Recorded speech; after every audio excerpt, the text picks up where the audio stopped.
Hyvää huomenta kaikille. Lämpimästi tervetuloa tänne all of you and warm welcome to your forum third day here in Turku and online as well. Some reminders to begin with.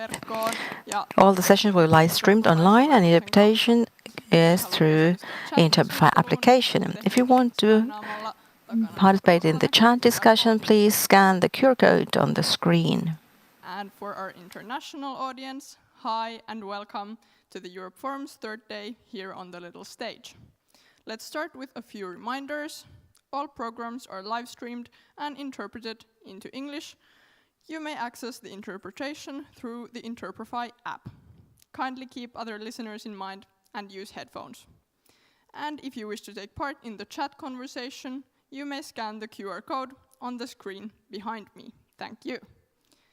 Päivän ensimmäisessä keskustelussa tarkastellaan arktisen alueen muuttuvaa turvallisuus- ja geopoliittista Discussion today, we will talk about geopolitical position and climate change and the Arctic and also the position of Finland. Now, Professor Markku Jokisipilä, who is the moderator, I will give you the floor. Thank you. A very good morning on my behalf as well, and welcome to this session organized by Turku Pacific Society on the Arctic region. We have two excellent guests here, Kalle Kankaanpää, Ambassador for the Arctic Affairs, Minister of Foreign Affairs, and Heikki Hautala from the Institute of International Affairs. Welcome. Thank you.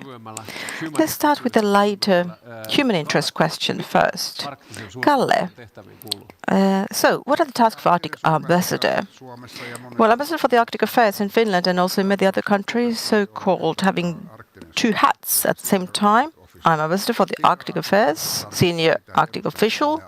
That means I represent Finland in the Arctic Council in the official level, and then this Arctic Ambassador also follows and implements and plans any Arctic affairs-related topics in the Ministry of Foreign Affairs. It's a very extensive topic, I would say. Partially security policy, economic question, indigenous people question. Just an example. Yesterday, I was in Helsinki, Summit in Finland event, and I gave a note and a speech on the position of indigenous peoples in the Arctic foreign and security policy. Then Heikki, Institute of International Affairs, is very present in all debates, and in particularly lately, your experts have visited many places related to US policy and Russian questions. So what is right now underway as for research related to the Arctic region? A lot. The microphone is very low. No microphone. Okay, nobody can hear. Could somebody help me out, please? Maybe it is off. Maybe it is muted. Let's have a technical break so that we get Heikki's microphone working.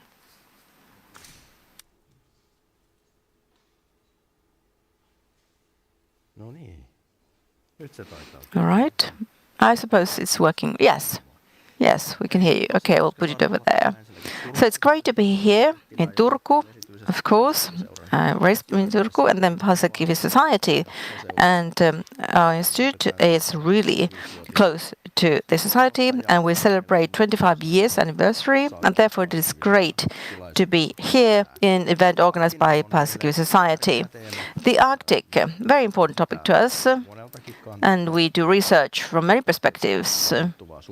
And of course, the geopolitical situation and global questions, security, China's role that is ever increasing, and also very much we prioritize the defense, military strategic questions and foreign policy questions, and the Arctic region is really reviewed as part of that, and also NATO, military integration and reinforcement of its operations or presence in the Nordic areas.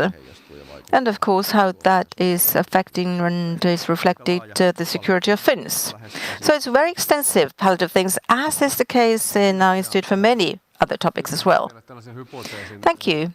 And this is a hypothetical, or hypothesis rather, compared to discussions taking place in the Europa Forum for years before the war in Ukraine, so prior to 22. A lot of discussions were held concerning the Arctic region. And then it was a sort of a rare international question. You felt that now they were seriously reflecting positive cooperation opportunities for the Arctic and how research and science could be the ways to combat against climate change and secure also the Arctic zone and the indigenous people's livelihoods who are living in the area. But then I felt that after 22, things changed quite a lot, and the Arctic region was maybe in the discussion in the background, started talking more about the situation in Ukraine and aggression by Russia. But then, from today's perspective, I feel that the Arctic zone or Arctic region is making a return. A bit differently, though. Now it's military tensions and potential and real threats region, so to say. So there's more and more competition for the superpowers in the area. Is this something that you think as well? Was this nostalgic, or is this true or not? Thank you. It was a good observation. And I have to say that the Cold War in the Arctic region was something we remember. You remember Greenland, US base, now the Kola Peninsula and the Soviet Union, nuclear missile areas, Arctic zone, nuclear tests. So the tensions have been there already. But now we talk about Arctic exactionism, and that means that the superpowers' tensions were kept away from those tables when we were talking about Arctic questions. And that was on purpose, so that there is a forum where you're able to talk about things civilized, about the matters without the global tensions affecting the discussion. For a small nation like Finland, this was a great thing, of course. The Arctic Council, went back with the meetings took place. So February 22, there have not been any meetings for the Arctic Council, not for the ministers or high-level meeting, but way back in time when the Arctic Council meetings took place. So you had the Arctic states and the ministers of foreign affairs around the same table, and they jointly together with US and Russia and Canadian foreign ministers were there. And the indigenous peoples' organizations were there as well. Very important thing. Therefore, it was a great forum also for the NGOs of indigenous peoples because they were equal to the superpowers foreign ministers around the same table. So indeed, there was, to my mind, this purpose that there is one place and that will be kept for these discussions. And maybe, as the situation will change globally and Russia will come back to the tables, maybe then Arctic cooperation would be one of the first places. And Hiski, please. Right, I think I agree very much with Kalle Kankaanpää about this big picture. I mean, the Arctic cooperation was exceptional form of multilateralism in many ways. There was a Rovaniemi process, it all started with that after the end of Cold War and has been growing ever since. It is now security, cooperation, multilateral cooperation and interaction. That is how it works. And as said, indigenous peoples also very much integrated into it. And international politically speaking, it was quite unique case. But at the same time, I have to say that maybe moderator, you were a bit nostalgic about that time frame because the changes of the region, they started earlier on, I would say. That, well, tensions grew, yes, but if you think of the West and Europe and Russia, the tensions grew. There's also the geopolitical interest of China in the area, and that all changed the dynamics a lot. And I furthermore need to note here that Russia maybe was not the most honest partner. Even in the past, in this Arctic region, they were very instrumental in their approach because they wanted to reinforce their own military foothold in the Arctic. Therefore, they wanted to use the Arctic cooperation and this soft security discussion and this forum to keep their other interests and activities away from the region. So for quite a long time, Russians in the Arctic cooperation had this their vested interest in it. Was okay for them to talk sort of softer discussions, but at the same time have the hard operations ongoing in the region. So military alliance NATO, ever since Cold War, has been having a presence in the Arctic region, as Kalle said. But it feels that NATO now has activated itself more and more concerning the Arctic affairs. And if you read any NATO papers, they highlight very much a change that Finland and Sweden caused because we joined the NATO, and that reinforced NATO's Arctic profile. The European Union is now finalizing a new Arctic policy, and according to pre-information we've had, the security questions will be very much highlighted as a new priority. I would like to ask you, according to your views, which are the most important Arctic region questions as you think about this from the world policy point of view and the EU point of view? Because this is Europe Forum, so we need to talk about that. So Hiski, please start.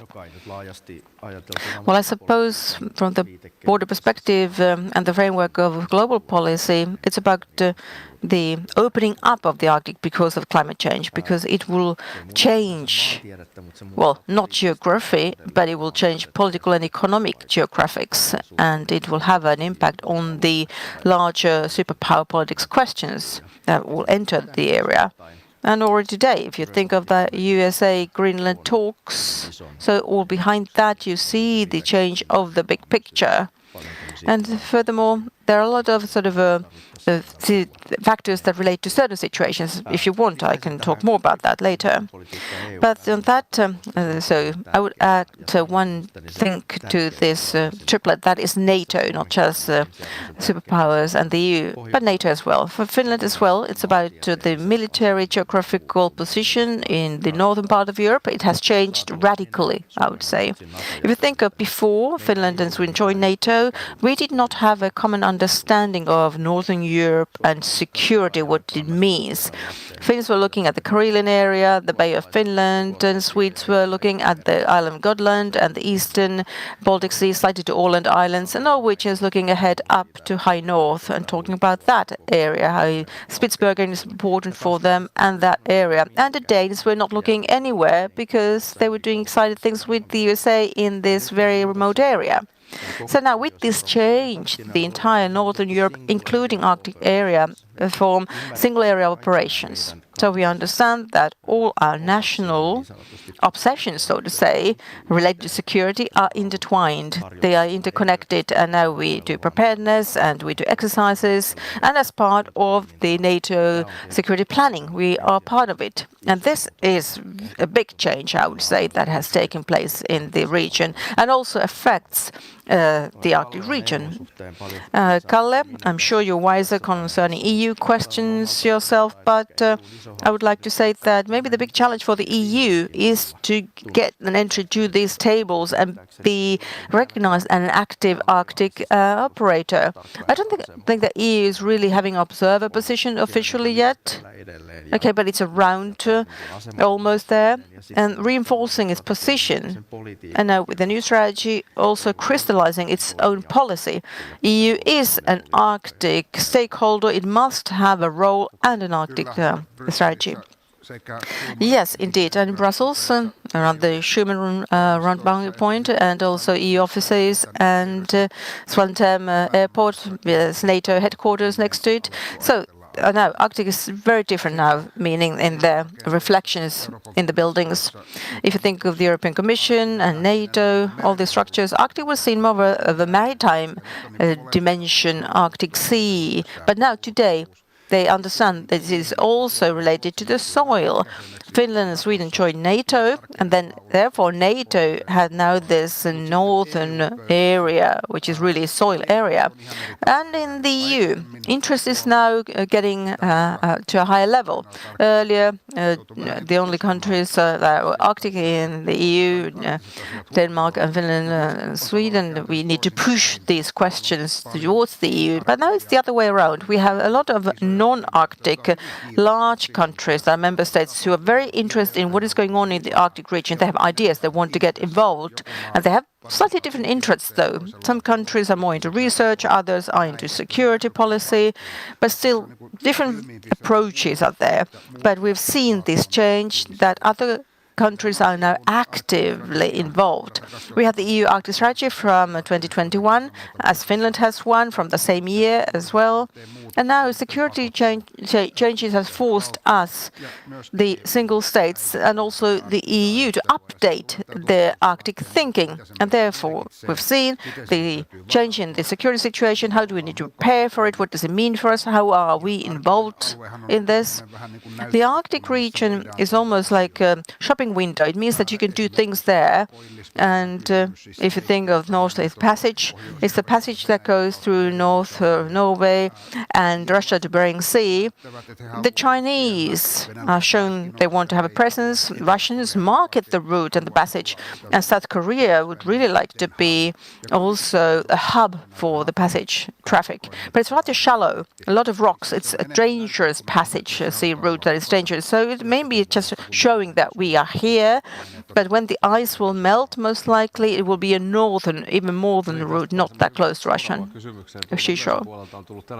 Then next question. The audience is asking you, if the relevance of Arctic area from the perspective of security policy and natural resources, which is the country that you think has the most benefits of the area? I will expand the question myself, and I will ask and say that these are quite grand visions if there is a climate change and temperature rising from 10 years perspective. We talk about the Northeast Passage up there, but could you please give me a scenario about that? The climate change, new seaways, passages open, what does that mean, globally speaking, in the future? Who are those who are beneficiaries of it? Who are those who are losing the ground? And what kind of changes one should take into account in global logistics? And what are the consequences of that? Kalle, could you start, please? My own guess is that nobody is a beneficiary.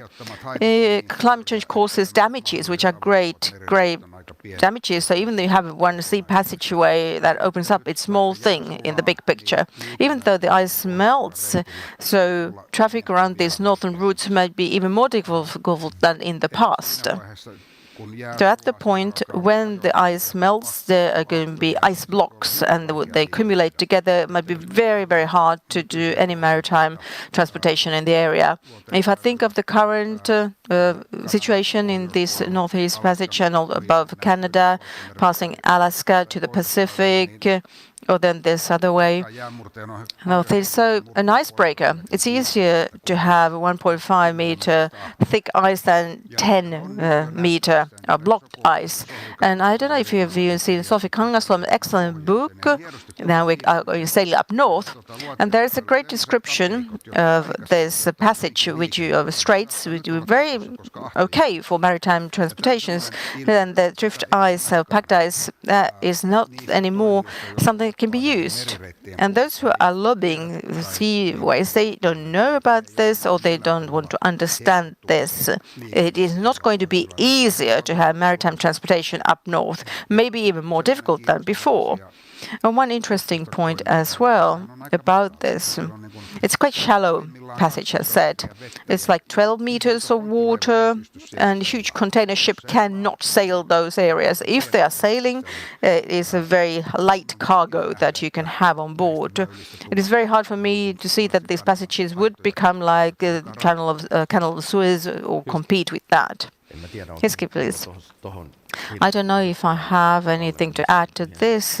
Kalle very much said it all, so to say, and he raised this important perspective on the Arctic region and the changes and the expectations. They might be too straightforward what we expected from the area. Maybe one addition to this, if this human activities will increase, and maybe there are economic interests and other interests we can promote, maybe the change we can guess in the long term is that the seashore areas and the countries will have a higher importance because they have direct access to the area. They have the regional area, the maritime areas, and they have an interest that is clear-cut one. So maybe that will deteriorate the priorities or the weight we bear as Finland and Sweden, because we are half Arctic, because we have no access directly to the Arctic Sea area. And that might be one thing. A second one is that those who have skills, resources, expertise, maybe military capabilities and political ambition or something scrupulous like that to enter the area, quite frankly. So, therefore, Chinese politics is something that strikes to me. They are very determined. They are mapping out, they are seeking routes, passages and resource areas up there that they could use in the future. And I suppose they're very interested in the Arctic region. If ever, I said, in a certain time frame, there is a capability to operate there. I have a question for later about China, but before that, let's talk about Russia some more. It seems that many discussions here circle around Russia, and we cannot avoid talking about Russia if we're talking about the Arctic area. They also want to further their ambitions in that region. Shows of power also in their Arctic policy. Russia has done many concerning things. They have their own committee for the Arctic region or in a military committee. And on the other hand, I have thought that Russia has its hands full in Ukraine. So do they truly have the resources and the power to have an actual real presence in the Arctic region? And what kind of plans might they actually have? Kalle.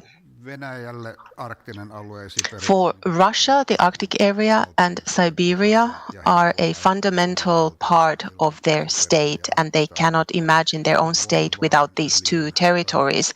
It's for the natural resources, oil, access to the world's seas. Their position is key. Russia is, of course, making plans, but all of these military structures that you mentioned, they are so far only on paper. But it is very clear when the war in Ukraine comes to an end, then Russia's position in the Arctic region is going to strengthen. In the Arctic region, Russia has fundamental problems as well. If we think about the northern territories of Russia, there are cities there that no roads lead to. There is no infrastructure, no railroads, or there are some, but it is built on permafrost. And when permafrost melts, these infrastructures are going to collapse. Russia needs cooperation in the Arctic area, but they have played themselves out of that cooperation due to their own actions. That is exactly so, of course. One further perspective I might introduce is that for good reason, in the public discourse, we of course have an understanding of Russia as sort of a satanic, dangerous, ambitious operator, and we interpret everything they do through that lens. And like I said, for good reason. We have seen the impacts of their actions in Ukraine and even on a wider scale for the security of whole of Europe. But at the same time, if we look at things through the Russian perspective, Arctic region is a terrible headache for Russia. It's a key of key importance. They have structures there that Kalle just described. And if you look at the map, you understand how massive of a territory and sea area that is. Now there is a need, this expectation that the Arctic region is going to open up. China is entering, perhaps other operators too. So Russia's challenge is to ensure that they are able to control the territory.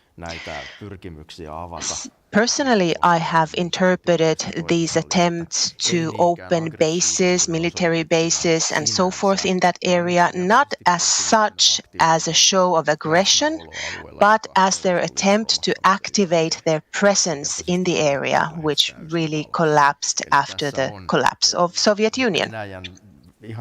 So, these are perhaps even legitimate interests of Russia in terms of Russian state. Of course, dual-use products, you can always use them for defense or for attack. So the increase of military presence is, of course, never something we shouldn't be concerned about at all. Then, how Russia might develop things in that area. It didn't succeed without Western technology in the 2000s either. All of these big Arctic projects were developed by US-based companies in some cooperation with European ones. It's very difficult to imagine that even with the support of China, Russia could some kind of big economical gains to receive those in that region. Okay, after Russia, we have to also pose a question about the United States. We all remember how Donald Trump caused a lot of confusion with his statements about Greenland, how important Greenland, how necessary it is due to national interests, and how he's not going to exclude even military actions. So, what kind of goals might Washington have now in that area of Greenland and Arctic at large? Hiski, I would have liked to hear the representative from for our foreign ministry first, but I wish I knew. That's my response. The way I do it now with whatever Trump says is wait and see. So I don't rush in to comment every single thing that comes from that direction. So this has been defined as an important question, and one way or another they want to deal with it, so to speak.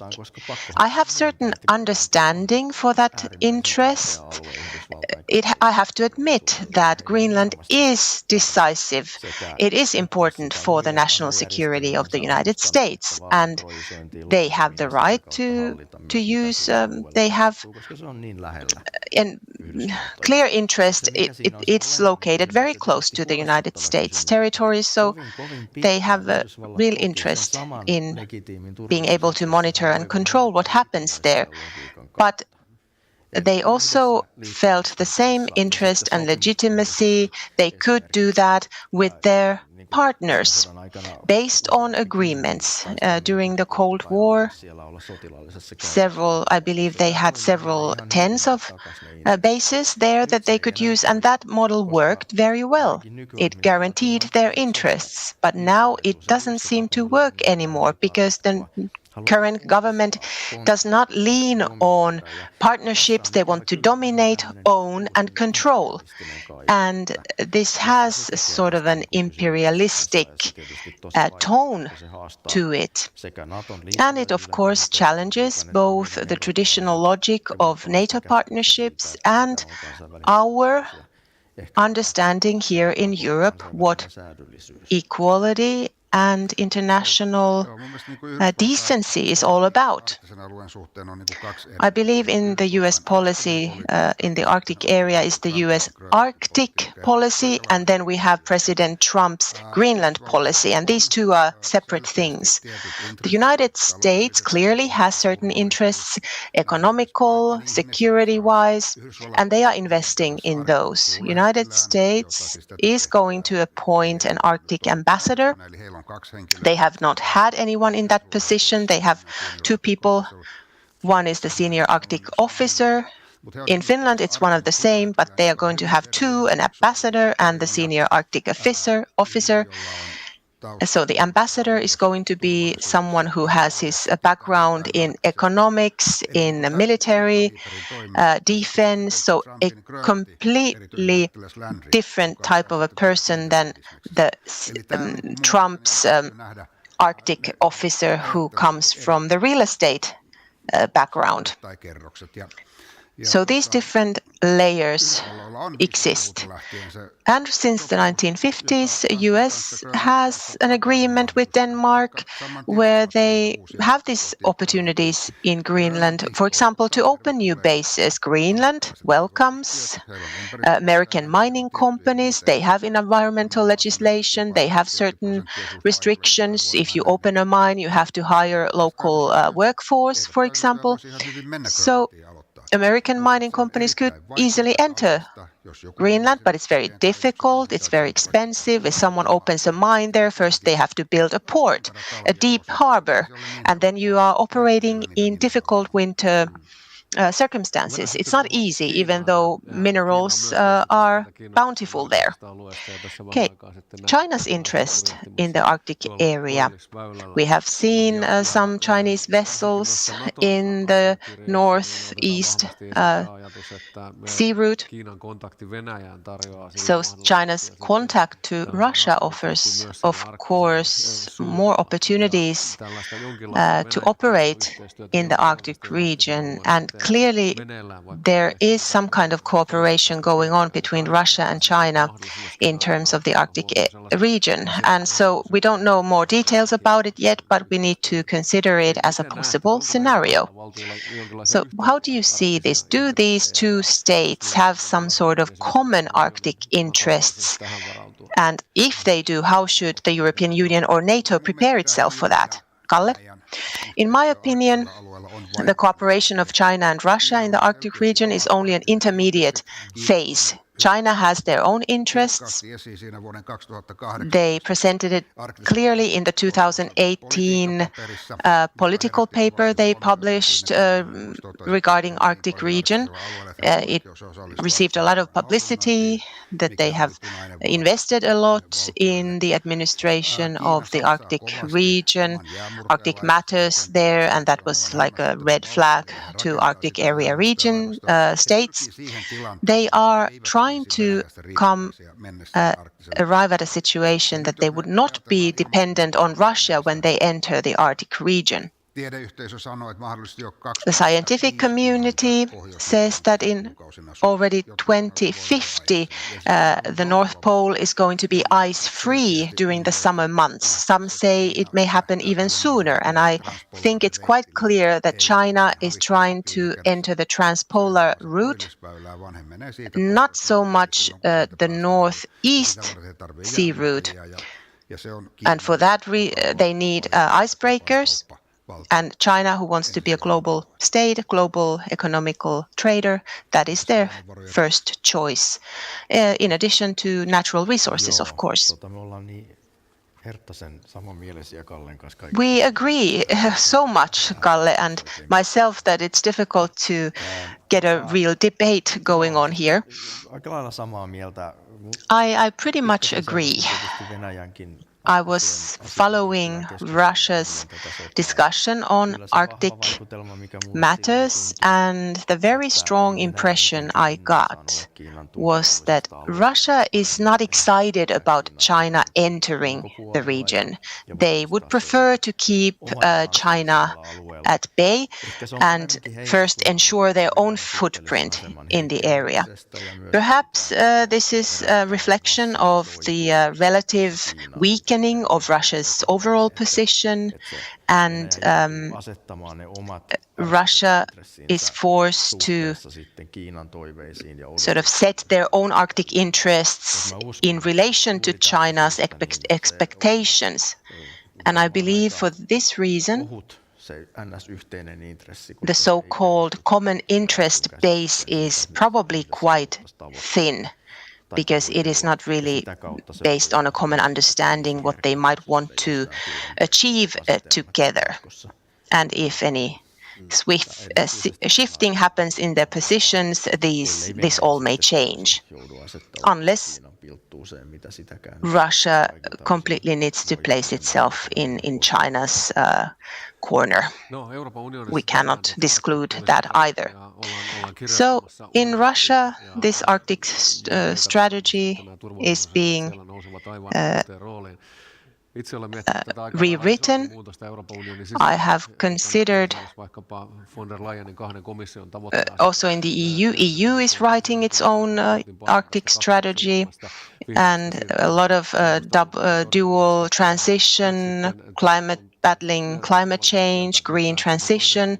Now the second commission is talking a lot in this kind of defense language. So how do you see the growth of strategic interests in the Arctic region? Do we have political will and interest and resources in the future to look after climate change initiatives and goals in the future as well? Who would like to start? Hiski, please. The short answer is yes, it is not only a risk, but it is also visible already now in the political status globally. Security questions, whenever they are raised, and you see economy is being secured, and it is also being seen as a security question. Therefore, these are hard values. And so say there are other things that are soft values, and they are moved away from the political agenda. That is how political dynamics work. But of course, there is a problem, in particular with climate change. And that is something you cannot just take away from the agenda with a political decision without tackling the actual phenomenon. It is not enough, we don't want to talk about it, we don't feel it is important, because it is all the time progressing. There is climate change, produce a phenomena, and over time will require our attention. And if all of a sudden we have a wake-up call that in our daily life it's crisis management, daily lives, there are weather conditions, disturbances, we need to react to wars because they are related to climate warming or dryness globally. That changes living conditions, and that will increase aggression and conflicts. So therefore we must, I'm sure, start to tackle these questions more and more. But it will be more difficult compared to so-called better weather. We should have done it then. In the case of climate change, the good weather is in the past. Go ahead, Kalle. I think in the EU, one of the interesting phenomena is the change of paradigm, in the sense that EU considers it is not, well, it is, yes, very strong the Arctic area. A lot of competence questions relate to EU, economic development, transportation, environmental questions. But then there are also partners that are outside EU, which are very key stakeholders. For instance, this summertime, the Commission and the Arctic Affairs is no longer the ocean or the maritime, it's now DG Infra, so the one taking care of international partnerships. Norway, Iceland, Greenland, Canada, they're all like-minded countries with us, and we have very much the same interests and wishes in the Arctic policy. And therefore, I consider the EU must now see this, and everybody else must see the climate change. If in Spain you have the fires, and in London, all grass is yellow, and Himalayas, the glacier is falling down. So we must see this is something that is already going on. Position of indigenous peoples has, I would say, reinforced in Finland. We have the Truth and Reconciliation Commission of the Sami people, and also the Sami Parliament Act was renewed last year. And now in the European Union, as we prepare the new Arctic strategy of the EU, it is called a strategy. It used to be called a political guideline, but that name has changed. So, the European Commission asked Finland for a study, a report. What is this Sami Parliament Act in Finland? And the Ministry of Justice, who has the responsibility, gave the report in English because they were so interested in the question related to indigenous people. And this is, of course, for good reasons. If we then go back to the national level, Finnish foreign policy, Kalle, because you are official at the Foreign Affairs Ministry of Finland, and also the head of the office of the President of the Republic. What about Finland? Are there Finland-specific Arctic questions out there? And we need to prepare ourselves for those questions. And if yes, what about that change? How can you shed some light on that? When the USA had the icebreaker deal, there were quite visions going on about this wealthy, great future for Finns because they have Arctic expertise. Is that just wishful thinking, or something there because of our geographical position and expertise? Is there something opening up for us, Kalle? I am sure, yes, Finnish know-how, this expertise is something that gives us financial benefit. We don't talk about Arctic know-how, we just say it's know-how expertise, which is true for the Arctic as well. So therefore, yes, all related to cold conditions, icebreakers. Ever since the 1920s, for 100 years, we have had that. So from 1920s, we have had icebreaker building, knowledge on the construction. We're the only one where the ports freeze. Every port freezes during the winter.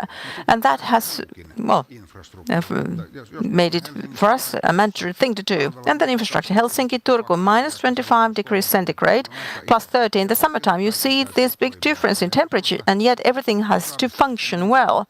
So yes, we have skills here, and we are happy of having those skills, and we don't always see that this is Arctic expertise that we have in our hands.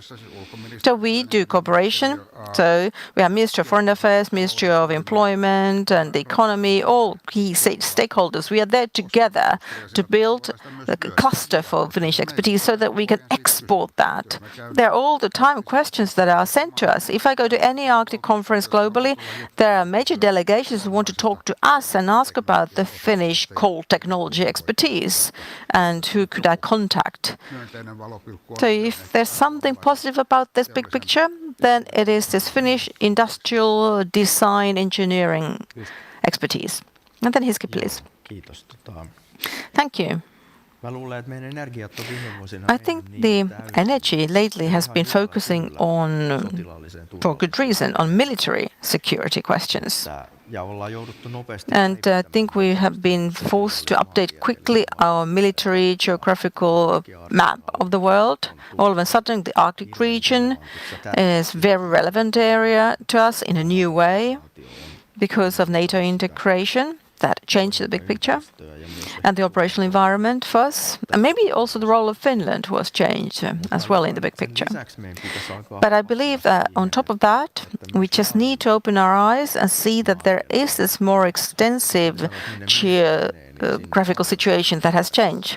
So if there is something going on, if there is a sword out there, there will be also a snow shuffle following it. Because of the integration, because of NATO, if all Nordic countries traditionally have their own infrastructure, so south-north direction now, we are seeing we need more east-west connections as well. So I would like to think that this military geographical change it will be followed by economical geographical change and then political geographical change. And in all this, I could imagine that the Arctic region, in this wider perspective, in particular in the Nordic countries, has a lot of attention and we can win a lot. But it has to be sustainable, it has to be something that is sensible and takes into account the peoples of the region who live there and, in particular, indigenous peoples' views.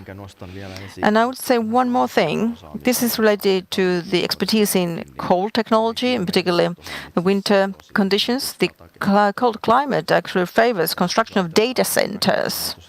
If we now accept this, there will be AI-dominant systems in the world in the future. Therefore, data centers construction is a good thing.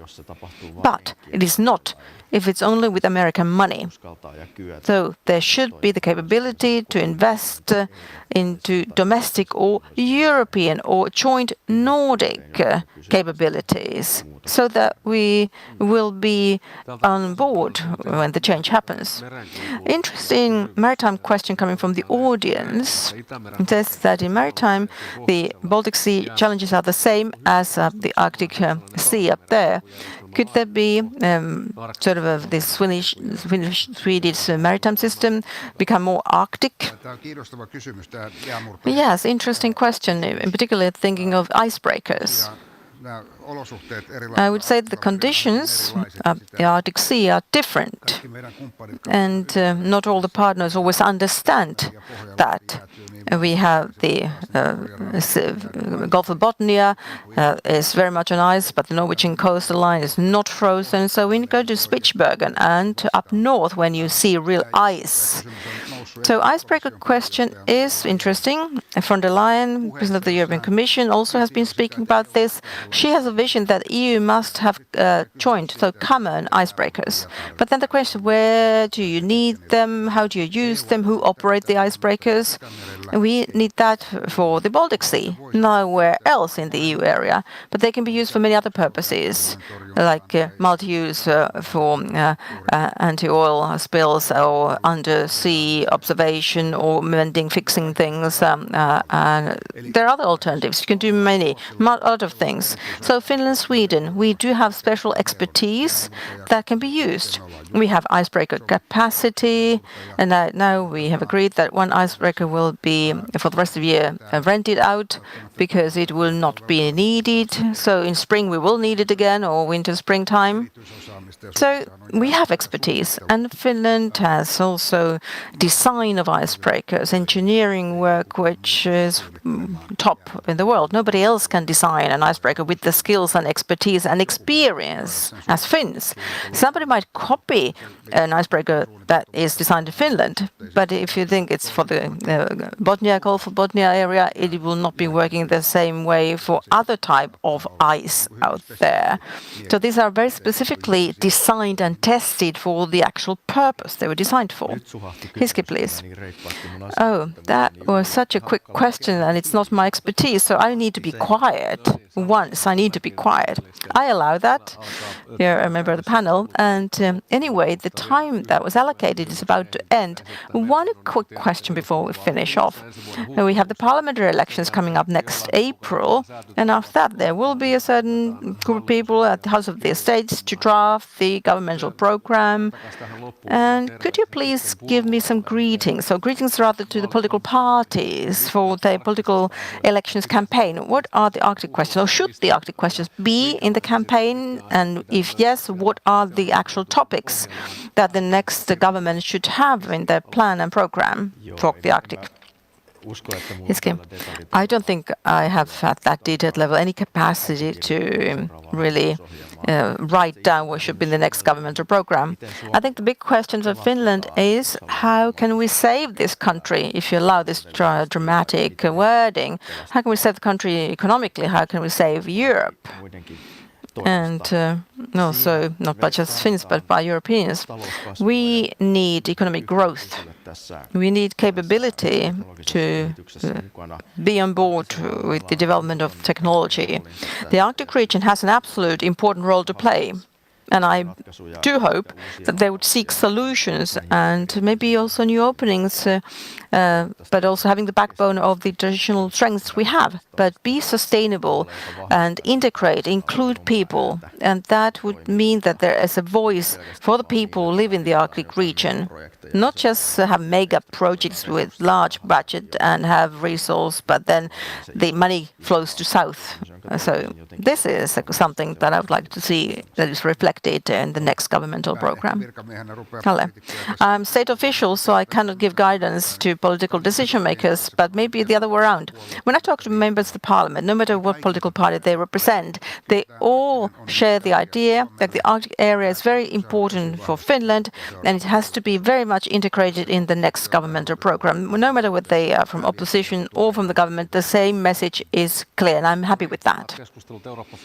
Great discussions are always here. The ones that moderator learn so many things. So thank you for the very interesting discussion and good points you made. So Kalle Kankaanpää, Ambassador for the Arctic Affairs from the Ministry of Foreign Affairs, and Director Hiski Haukkala from Finnish Institute of International Affairs. Thank you very much and have a nice forum. Thank you.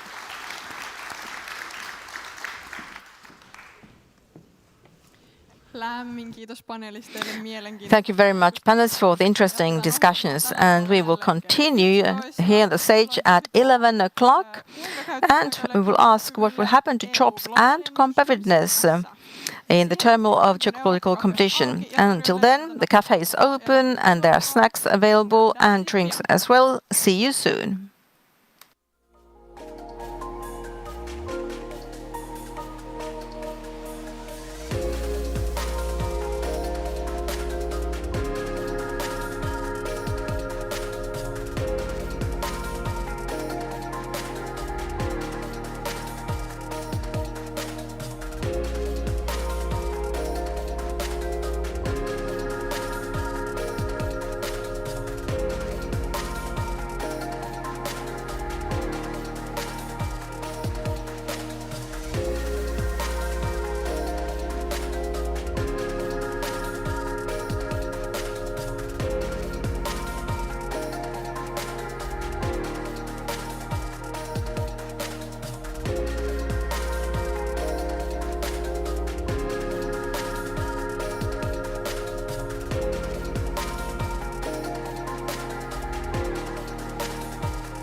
Tervetuloa takaisin tänne pienelle näyttämölle. Welcome back to the little stage. We'll continue our program, and as usual, this program will be streamed live and interpreted into English through the Interpify app, and you can participate in the discussion through the chat function by reading the QR code visible on the screen. To the little stage. Just to remind, all programs are live streamed and interpreted into English.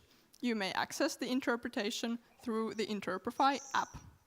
If you wish to take part in the program's chat conversation, you may scan the QR code on the screen behind me. Thank you. Seuraavaksi keskustellaan Euroopan Next, we will discuss the competitiveness of Europe, jobs in the changing world and its impacts on economy. I will now give the floor to Alma Jokinen, who moderates the discussion, our EU youth delegate. Thank you so much and welcome representatives of SAK, EK, STTK and Akava.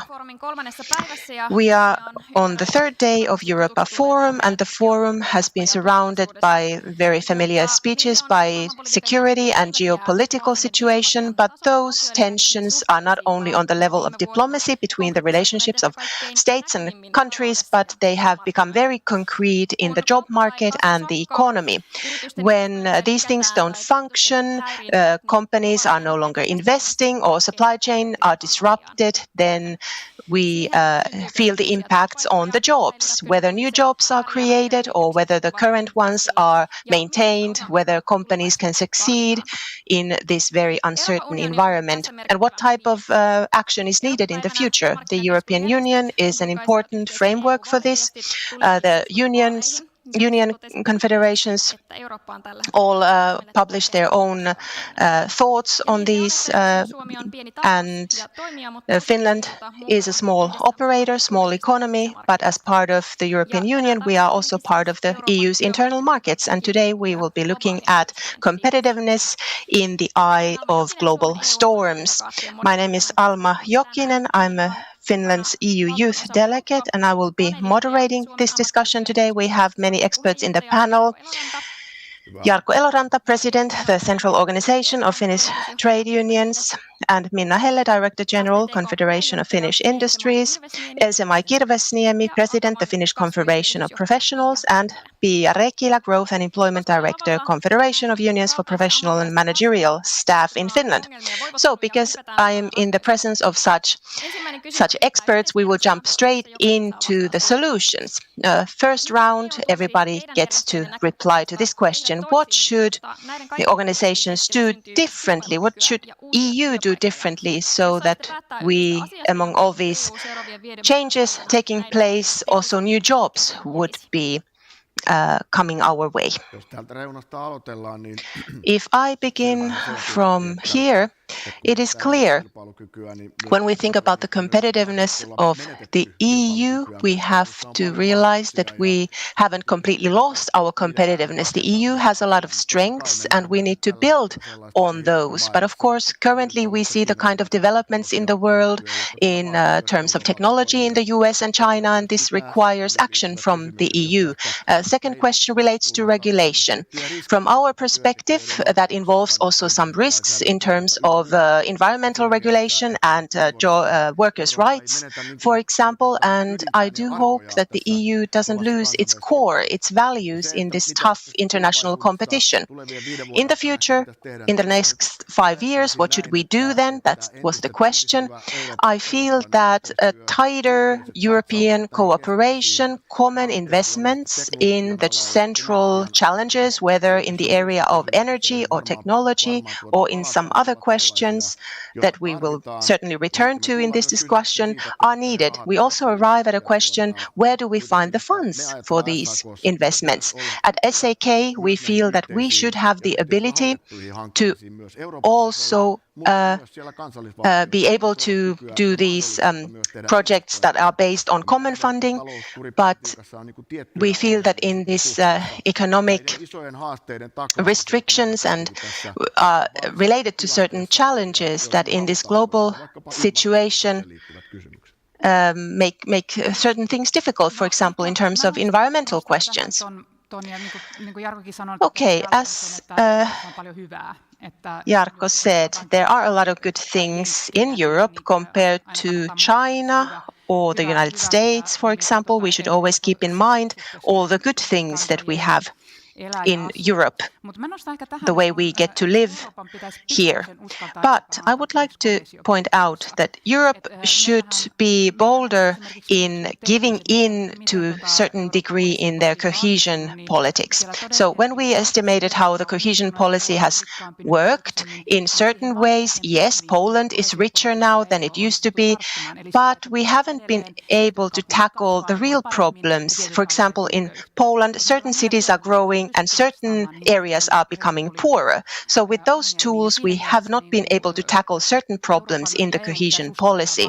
And in that sense, Europe should be bolder and start off from the principles, how do we fund companies and projects through the competitiveness?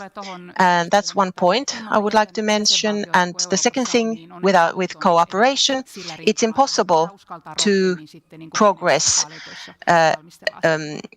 So we need to be bolder also and prepare things in smaller groups. Minna, I agree with both of the things that Pia mentioned, both the fact that we need to invest in the best areas of expertise and not spread our resources or protect the old. Finland is doing well because we are a high technology country. We have a lot of high capabilities. The better the competition works, the better for Finland, for whole of Europe actually. Because Europe can only succeed by creating something new, investing in research and development, new innovations, and commercializing those. That is what we are good at, what we should do. If I need to highlight one thing, on top of my mind is, of course, we'll probably go back to the global operating environment, but another angle to the matter. We are behind China, behind the US in the development of AI and making use of technology, for example, and we need to catch up and be on a faster track there. EU regulates everything that is possible to regulate. Whenever there's a new phenomena, let's say AI, we start to consider how can we regulate it? And then we regulate and regulate to the extent that the innovation opportunities, innovation action, and the opportunities are out of our reach. We will not benefit from them, and companies are not able to apply AI and digitalization due to legislation because it is so complex and the liabilities and responsibilities are so conflicting. This, we need to support Europe's innovation ability and investments, so we need to simplify regulation. And in general, our starting point should be that we allow new opportunities to arise, and then we start regulating if concerns arise or we identify something that needs to be corrected. But now it's the other way around. We regulate in advance, and that side really dominates. And that deprives us from the benefits of new phenomena and innovations. And we'll probably go back to the jobs and work life. But I notice the same thing as I notice with AI. Concerns are there. There are genuine concerns also, but we should not approach things in such a way that concerns dominate the discussion and limit the opportunities before we actually are faced even with any type of problems, because then we are really challenging our ability to innovate and we lose opportunities. And in the long term, we're not able to create economic growth or ensure well-being. Else-Mai, I would like to start by saying, thank God we have the EU. In all of these storms, it has shown its strength. It is the platform that we can use to succeed. In order to be competitive, Minna, you said it so well, we have to be able to create something new in the EU. In order to be able to do that, we have to have skillful and a skillful workforce that is doing and feeling well. That is the strength how we can win over the competing communities. And through this, I would like to go back to something that you said, Minna. You were challenging all the regulation, the conflicting regulation. I think that we need regulation. We absolutely need it so that we have a safe platform in, for example, for AI, so that it's safe for companies and people to use. But what we need is higher quality regulation and clearer regulation without conflicts. And there I see that the labor organizations and social partners in general have a big role. Okay, next we move to 4 different themes. You all pointed to them during this first round already. And each of you have one thematic entity that you may begin, and then others may respond to it. In order to have enough time for the discussion, please keep it tight. So first, self-sufficiency of Europe. A lot is said about it, or strategic autonomy in the face of Russia's attack to Ukraine and disruptions in supply chains. These may all become risks, as we have seen. On the other hand, Europe can't and it shouldn't turn inward. In this EU statement, you have all signed the thought that competitiveness requires bigger self-sufficiency and, on the other hand, strong international partnerships. Jarkko Eloranta, President of SAK, how should we increase Europe's self-sufficiency and how should we balance these international partnerships and self-sufficiency? Okay, this is a very demanding question. As we know, Europe has been an economic superpower, import-export. We have been able to refine products here. That has been the backbone of our economy. And ever since the pandemic, we have seen that these supply chains have experienced various kinds of disruptions. Now there's the geopolitical competition going on that is challenging the old operating model as well. There are a lot of areas where we should increase our autonomy. For example, energy as one of the key areas. Energy and electricity is perhaps the superpower resource of the future. When we look at China's development and electricity production, they go pretty much hand in hand. And if we're able to produce electricity and other energy more autonomously here in Europe, our position is stronger. Technology was referred to in already many times here, and we have to be able to create our own technological developments.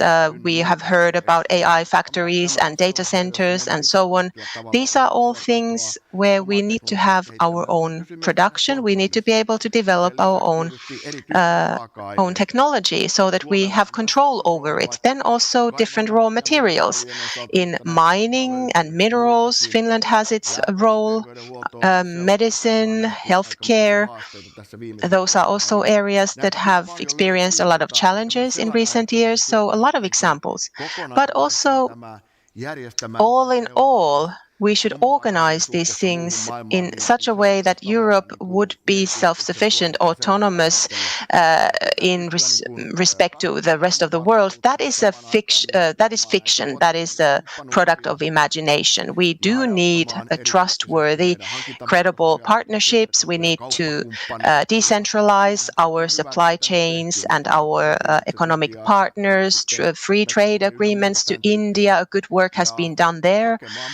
And we need to look for countries or groups of countries in the world who share our ideas of rules-based action.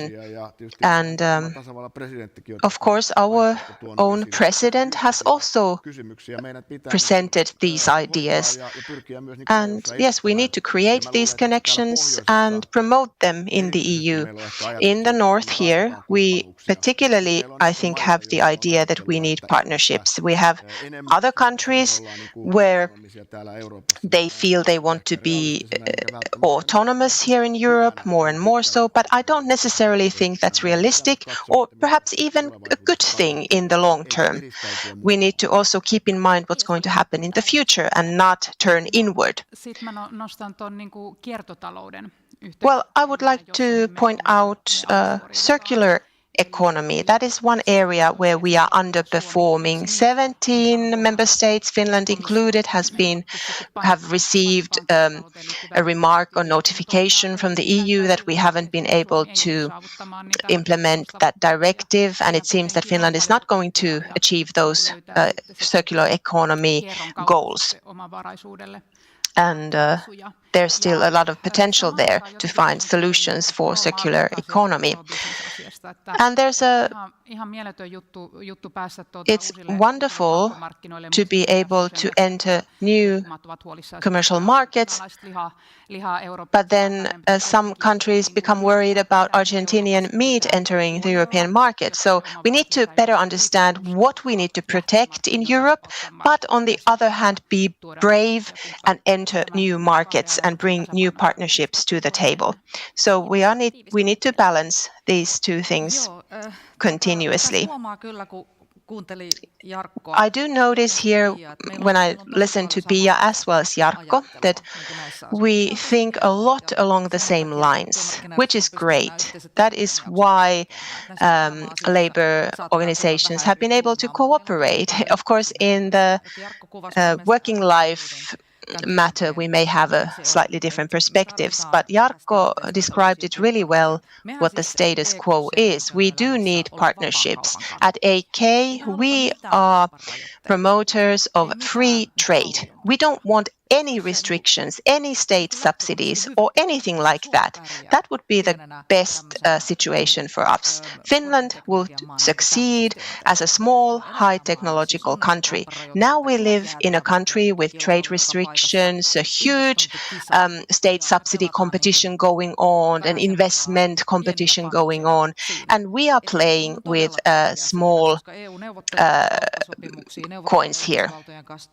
EU is negotiating on customs, tariffs and trade agreements, which is really important in this situation. Then if we think about China, this situation is very dual, very divided. We have areas where certain things are happening and Finnish companies have completely withdrawn from the Chinese market due to the specific technology where they operate. And then we have other technological areas where China is so dominant that if you don't do business with them, you will be left behind in the technological development. So the field you cannot apply one solution to it, and we are trying to balance our position here, and we have succeeded moderately well. Jarkko described it so well, green transition and green energy. We have to, Finland and other Nordic countries, perhaps Spain, who agree with us, we have to work very hard on Europe hanging on to ambitious climate targets. Our autonomous, our self-sufficiency, our resilience demanded. We cannot be dependent on fossil fuels. Finland is not, but there are other countries who are. We have to, this is one of the biggest business drivers for the companies at the moment. That is where new business comes from. Data infrastructure, mining, minerals, circular economy was a good point also. We have to boost all of these. And where we still lose unnecessarily is the internal market. There should be one single internal market and not 27 separate additional things that have been created in different areas. If we had a genuinely functioning internal markets, we could scale. For example, invention by a small or medium-sized Finnish company could be scaled easily into the market. So that's one point I would like to make as something very important in terms of our competitiveness and resilience. So you talked about self-sufficiency. So that is very much linked to how Europe is doing globally speaking. You have superpowers that are into more and more competition against one another. So in the Trump era, the traditional rules of the game are now under pressure, and power politics define also trade policy nowadays.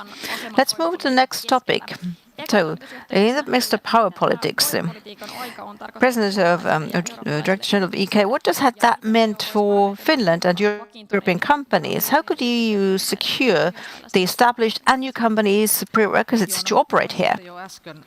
I think I already spoke about that just now. I will continue on the same topic. From the company's perspective, this is a very challenging situation.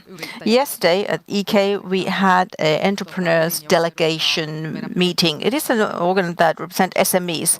96% of EK members are SMEs. And we were thinking together. Let's go back 5 years in time. How many SME entrepreneurs were talking about geopolitics? Really? Nearly none of them. But today, SMEs are forced to think about this. What about my business solution? What shall I do in the era right now?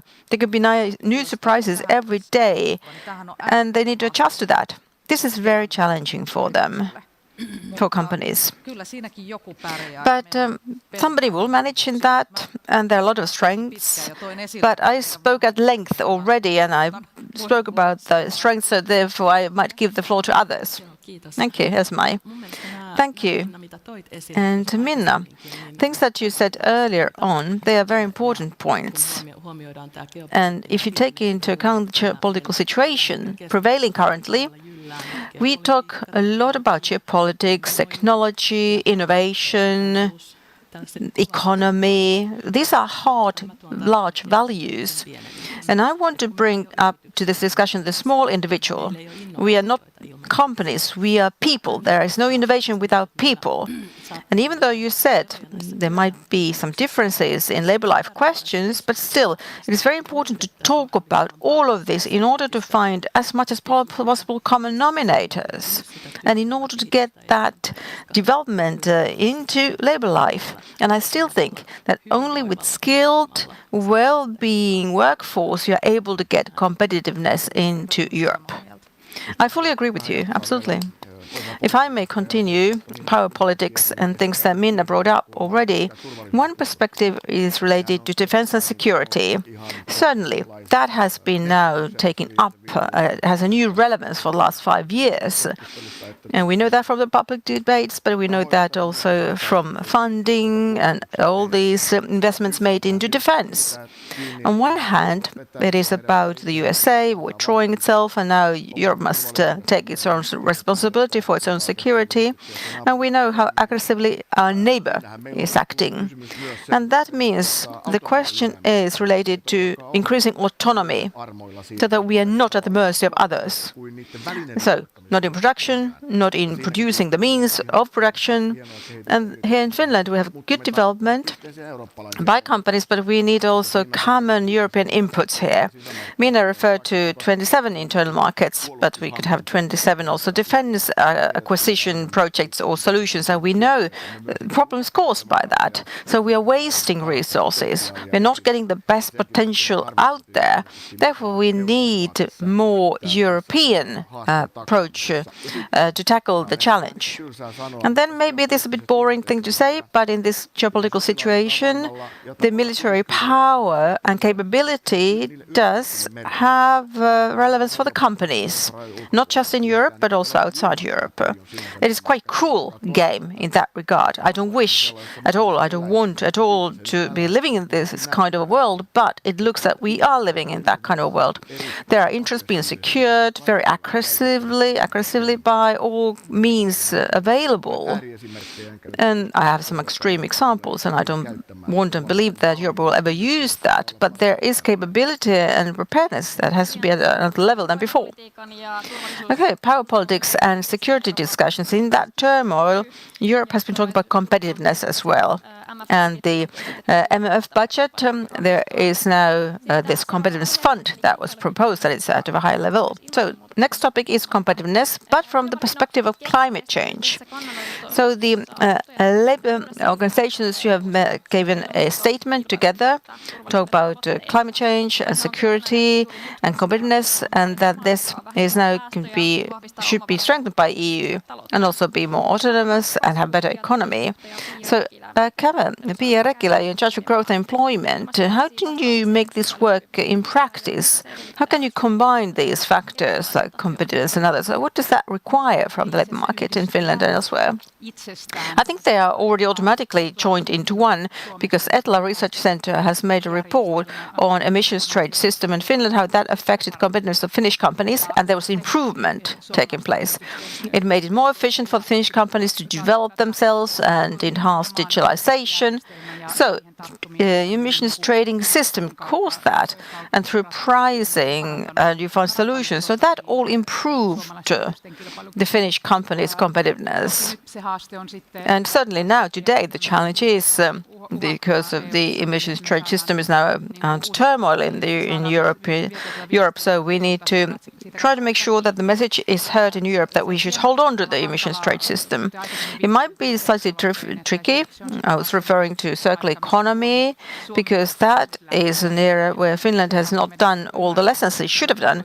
It's easy to understand why we have done, and for others, emissions trade system causes problems. So circular economy, we did invest into it in 2010 onwards, so that there are no landfills with trash, but we burn the trash. And we have that. I went to Vaasa to see that no need to circulate, because you have these small bricks that you would be able to burn. So we're all inspired by it. 15 minutes after that, now we see problems. We built that, we made investments, and it's not going to work in the future. So we have to be humble and lobbying, if you think towards Germany or Italy, because we do have certain things that we haven't fixed ourselves. Therefore, we just have to, here in Finland, see all measures and the EU targets as a whole. It's a package. We hold on to all of that, not Finland picking one piece of it. So maybe that is one way of moving forward. And we rely and we believe that this nation in Europe, a skilled nation, we have expertise. That is also a way for us to tackle these questions. So skilled workforce that will then use technology of green transition and will promote green transition. That's the point. And then company size. If I compare to USA, European companies are smaller companies. We have much more micro companies. Micro companies mean less than 10 employees in a company. If we want to develop companies, in that case, it's usually faster development, more effective in larger corporations compared to smaller companies. Some years ago, there was Finnish companies, SMEs, who had a survey asking what you think about green transition, and half of the entrepreneurs replied that that's just nonsense. So in a way, there are certain attitudes as well that you see. Larger companies will take a challenge and they will respond to challenge. And therefore, I think we should review the size of European companies, not to make sure that green transition and the climate targets are in there and done. May I comment on that, please? I just want to say this. I'm sure green transition in Europe, there are much differences, a lot of differences. In my current work and the previous work when I was working in Technologies of Finland, I've been talking to European companies' representatives, and we are in a minority up here in the north, because EK is very much for green transition, because indeed it is for our business the key thing, and we really stand behind this. But in the EU work, in particular technology industries work, when I went there, and also my current work, I really needed to twist and turn and tug a war with my colleagues, explaining how things are. Emissions trade system, we are for it. We are for it. But it needs to be kept. But there are so many concerns about energy prices in Europe, about how they will manage because they are dependent on fossils. So that causes an attitude towards green transition objectives, which are ambitious, and climate targets as well. It deteriorates. Therefore, that is the situation. We need to defend things, a lot to defend, and our view is straightforward here in these questions. And in particular, the R&D investment questions. There are new innovations and investments. So new industrial innovations are always investments related to green transition in practice. We need to boost this very much. And this competitiveness fund that is planned by the EU is extremely important fund, and it is good for Finland. Very good.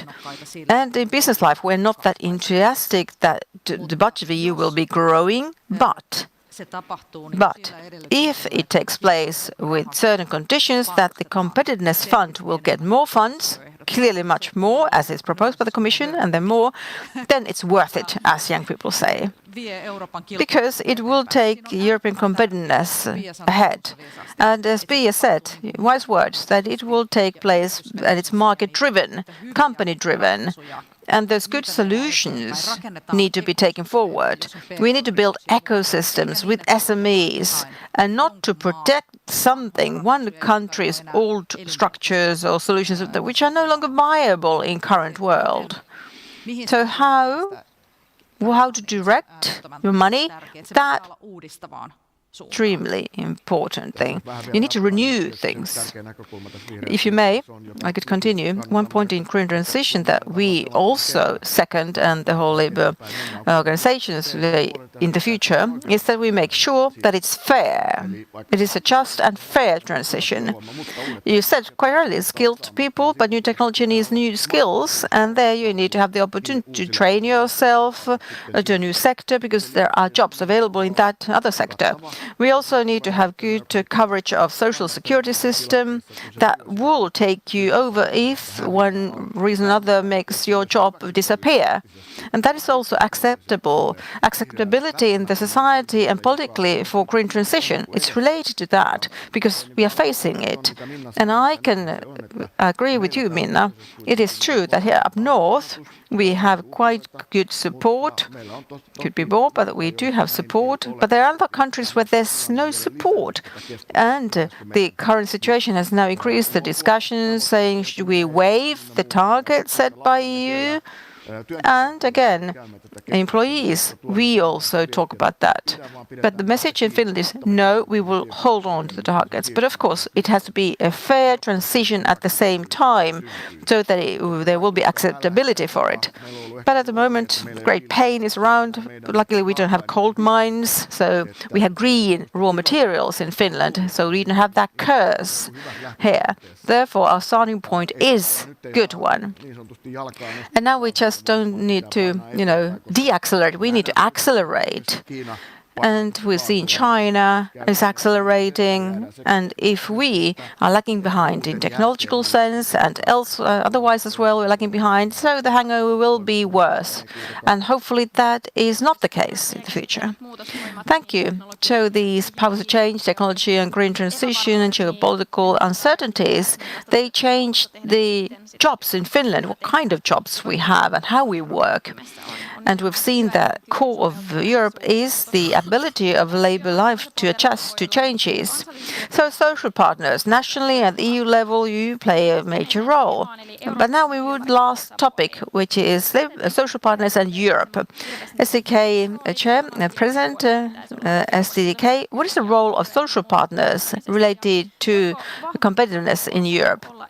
Can a strong social dialogue be a competitive edge? And what could EU do better? I consider that, yes, absolutely. Social partners a strong dialogue between them, and continuing that is something that promotes competitiveness in Europe. And we have had certain conflicts, so to say, changes already in the past. So the current situation is not entirely new or surprising to us. I refer to AI, how that changes labor life and jobs. We have quite a few of us here, remember, PCs arriving to 1989. That was the year when I touched a computer, a keyboard myself. Awful thing, how does it work? And then we had mobile phones, we got internet, and now AI is the current path. And I think all of that should be put into proportion as well in the debate, and not just to form that these are these trolls around us and they give us the last straw for a solution. No, development continues. That is one of the slogans from one great thinker. And I would say the social partners have been involved on that path always, and we also have an important role to play in the EU in the future as well. But what the EU in the future will use more is that they could integrate us as strategic partners so that we will do the change together and not just ask a statement from us when they're drafting legislation. Because the social partners, Minna is representing EK, and we have excellent knowledge coming from the employers, companies, and we have information from employees. And whenever we want to integrate a change into a society, it is important that we have common rules in place for that, and that employees and employers both are committed and they will follow those rules. Many times we've been repeated skilled workforce, that word. So it's about education, training as well. That has to be developed. And we have stable labor market. And that is the Nordic habit. So these are the big values. And I believe that EU can use this better. Thank you. Thank you. What thoughts on the role of social partners? If I may continue here, Else-Mai already emphasized the significance of skillful workforce and that no company can succeed unless they have motivated, skilled workforce, and that is exactly how it is. I have talked a lot about research and development, and people are the ones who do it. We have especially here, a situation where we need employment-based immigration. This is a huge, huge thing. One perspective, I still want to discuss AI. It's been a big topic here, but I still want to discuss it.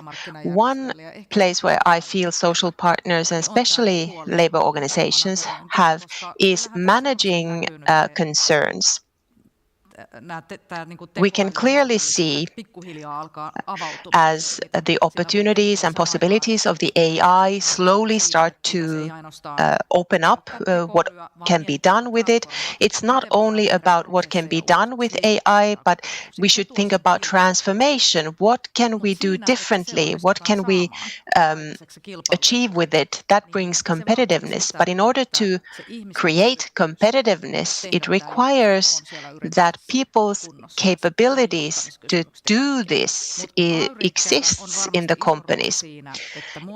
Labor organizations have a major role in whether this AI discourse becomes on the employee side colored by worry and concerns, or is it more on the opportunity side? It's important we stay on that track and we're able to manage the concerns and worries.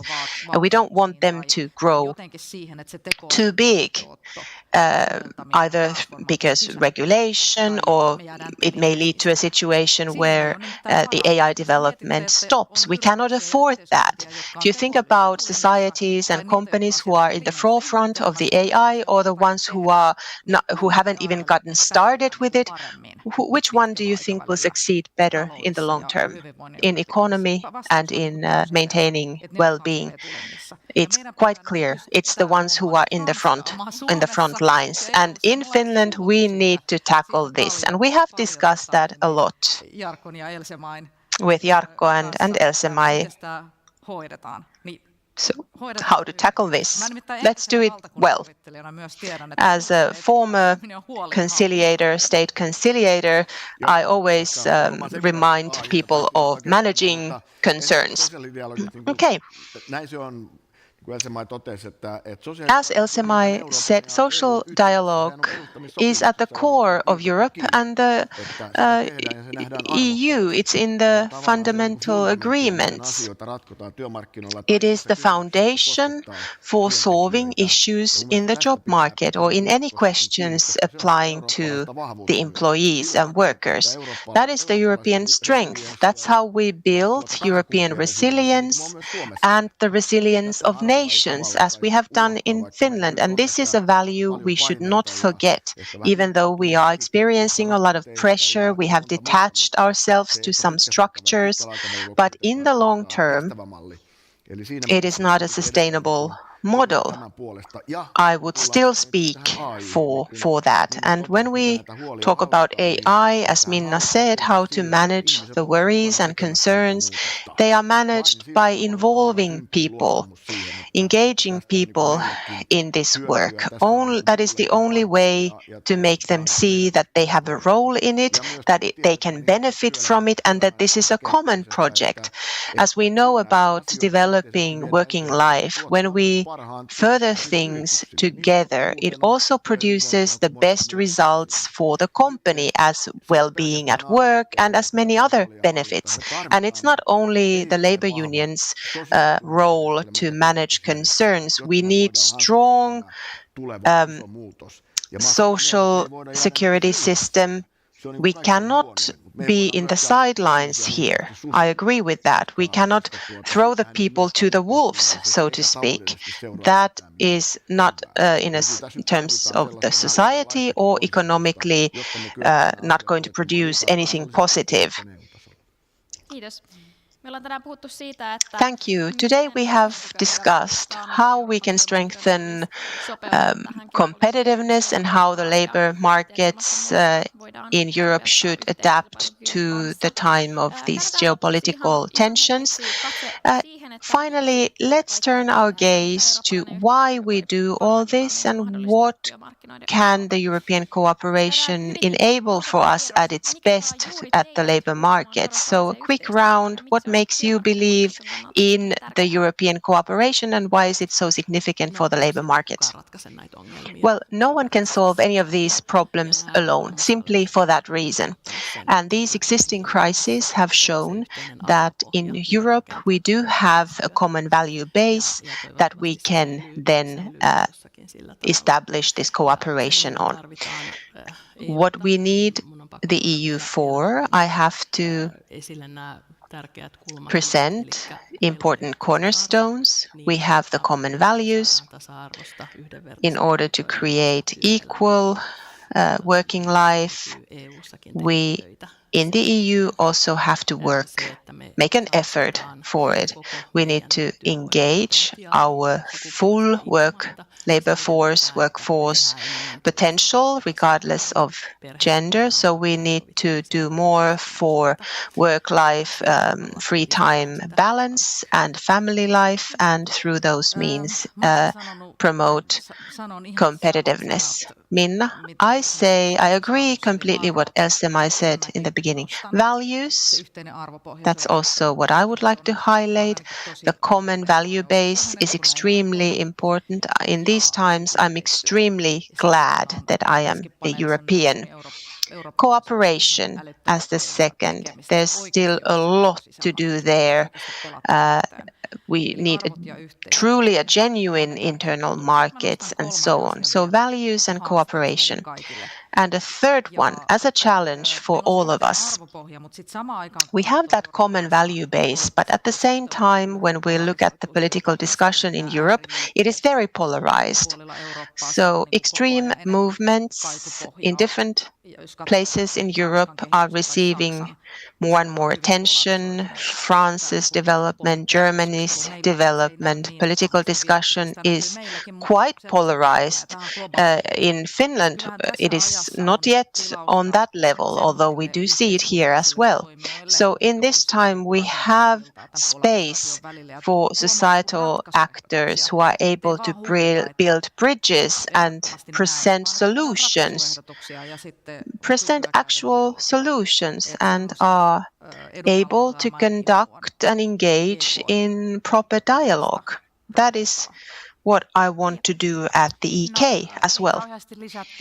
Pia, not a lot to add here. We are in Europe. We cannot remove ourselves from here, so that is the framework we should be working in.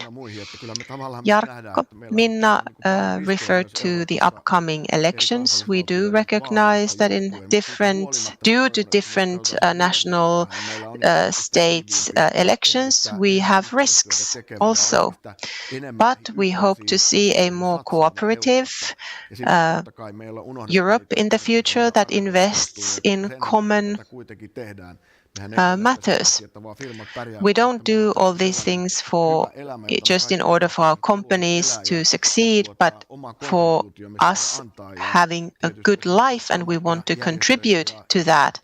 As labor organizations and as a system, we are able to support this development, as Minna said, to build instead of tearing down. I think that is a goal that we all try to achieve. Thank you all, and thank you for focusing on the solutions here today in this discussion. I'm sure that was refreshing for all of us. Thank you, Jarkko Eloranta, Minna Helle, Else-Mai Kirvesniemi, and Pia Rekilä for your contributions, and thank you, dear audience, and enjoy the last day of Europa Forum. Thank you.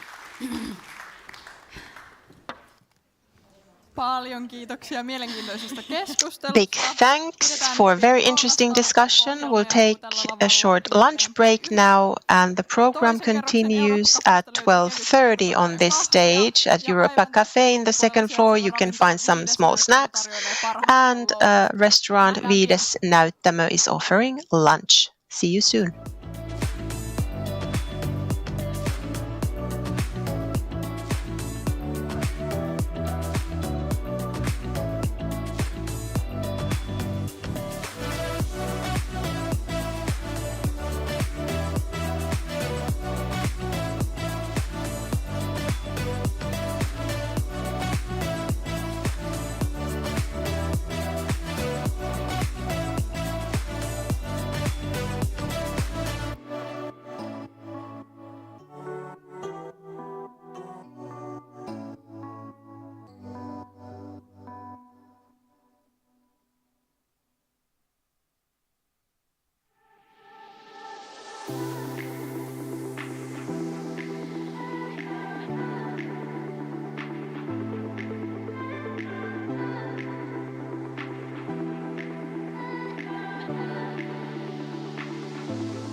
tervetuloa takaisin tänne pienelle näyttämölle.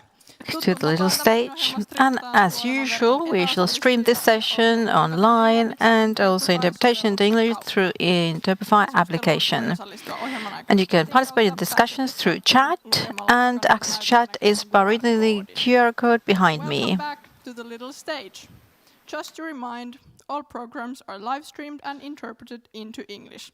You may access the interpretation through the Interpify app. If you wish to take part in the program's conversation, you may scan the QR code on the screen behind me. Thank you.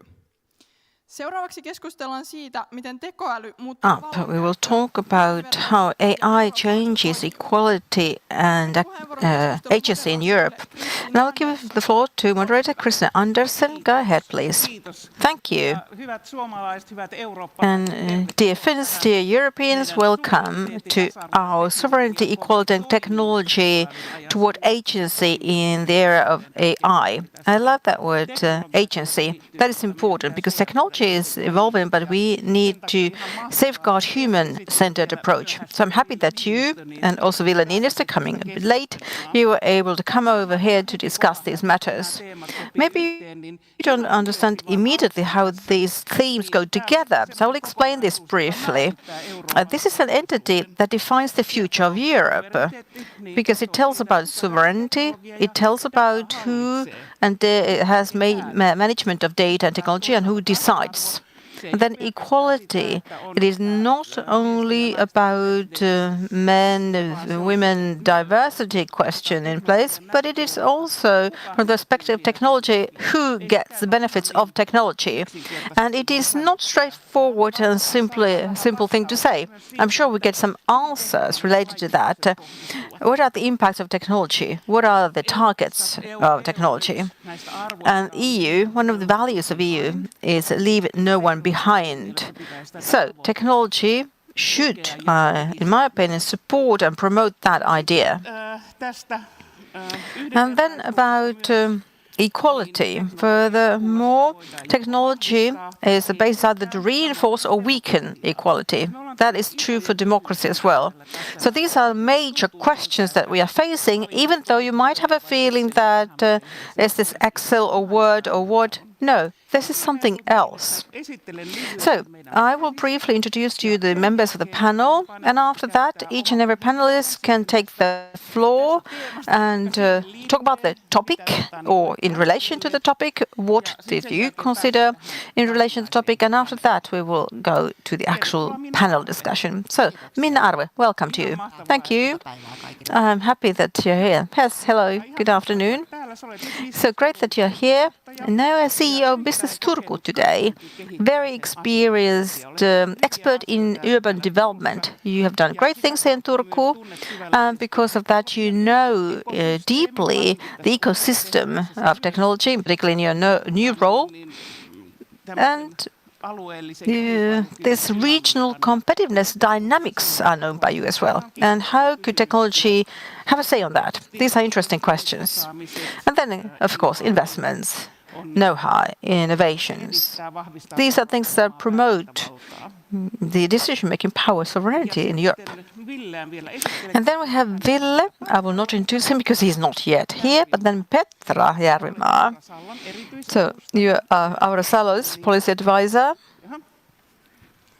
Right. Welcome. Nice that you're able to join us. So Arsalo's policy advisor, and you're in charge of media relations, and technology is also on your table.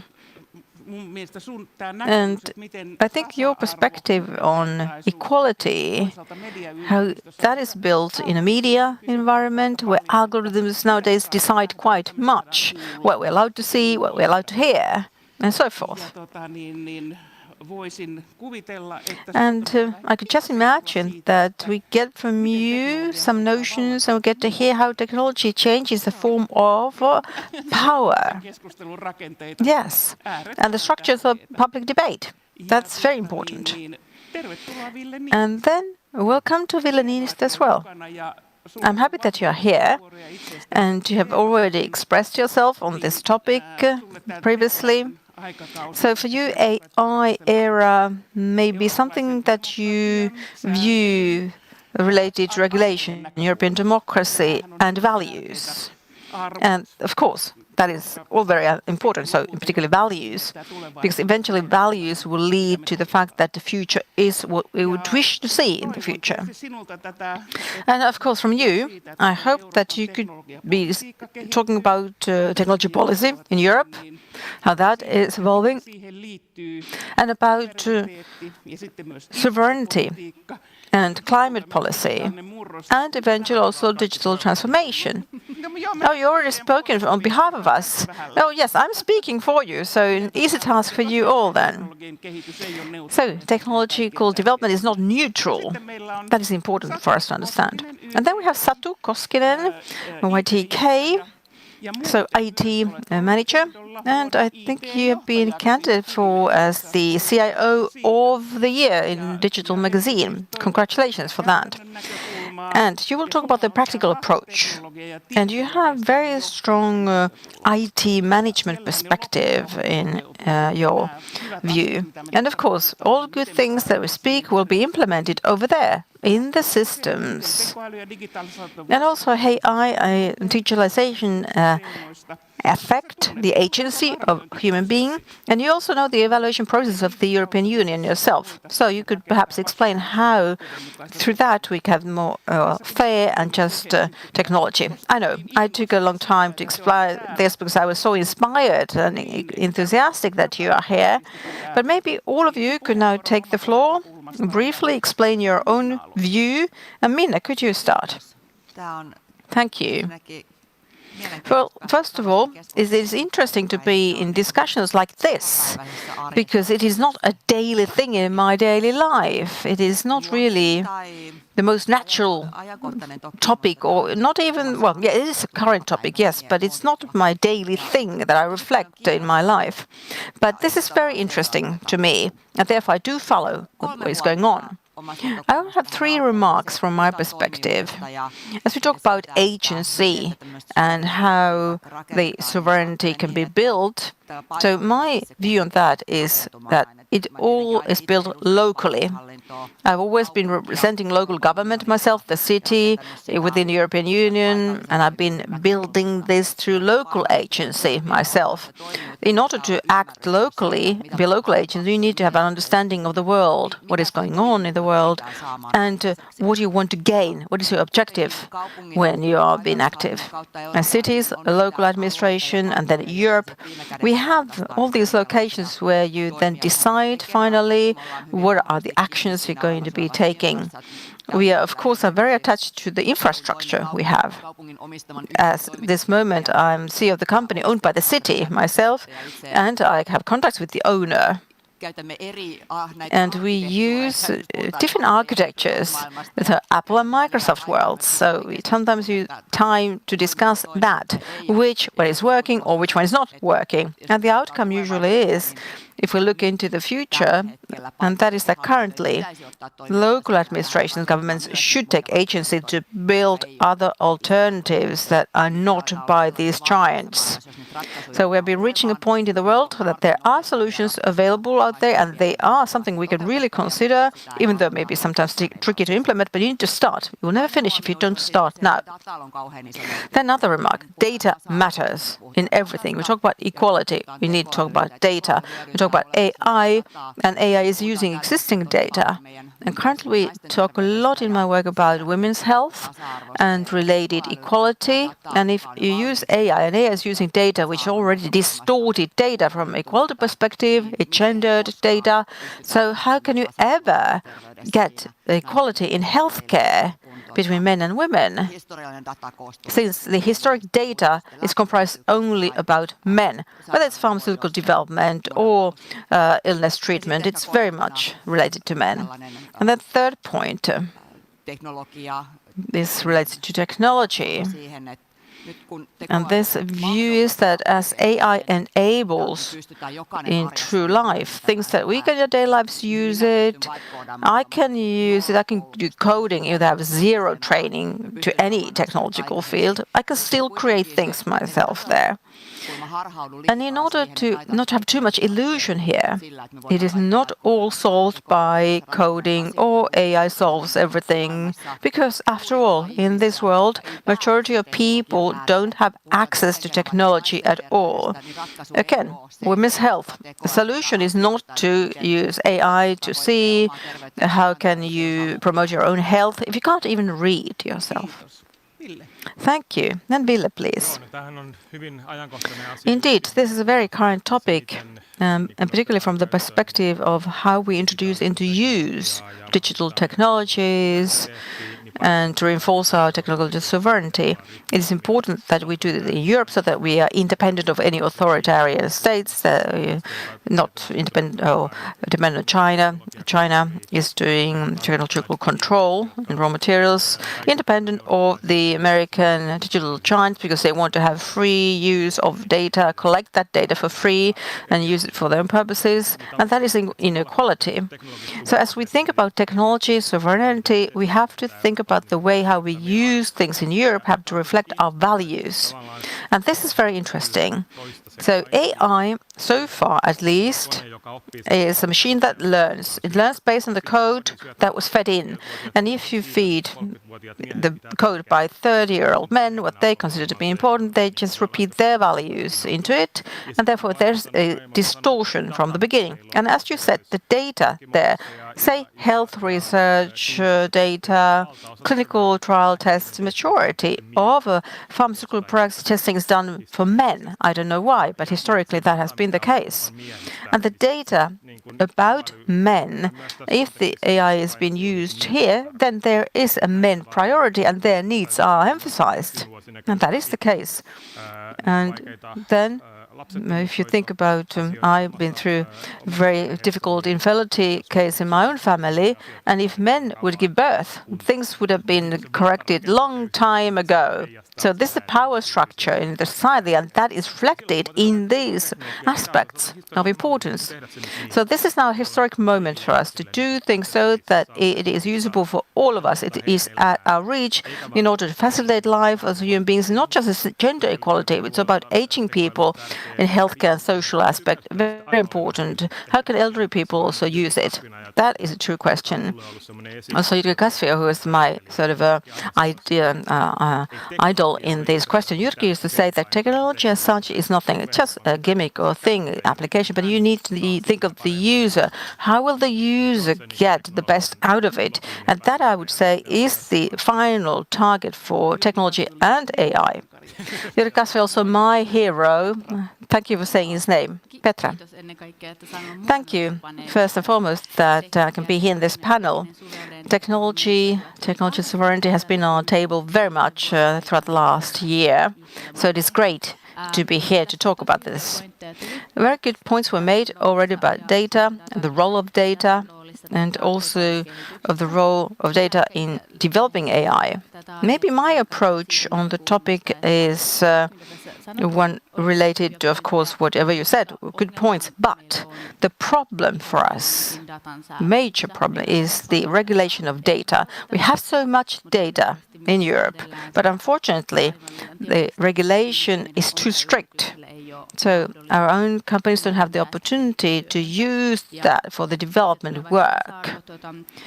And if you think about the quality questions, that is true. If you think of medical research and trials, it is very essential that we deregulate data so that it is widely being used, can be used by us, our companies. If we don't do that, then what you said, Ville, it's only historic data, and that is wrong, because that historic data does not correspond to the needs of today.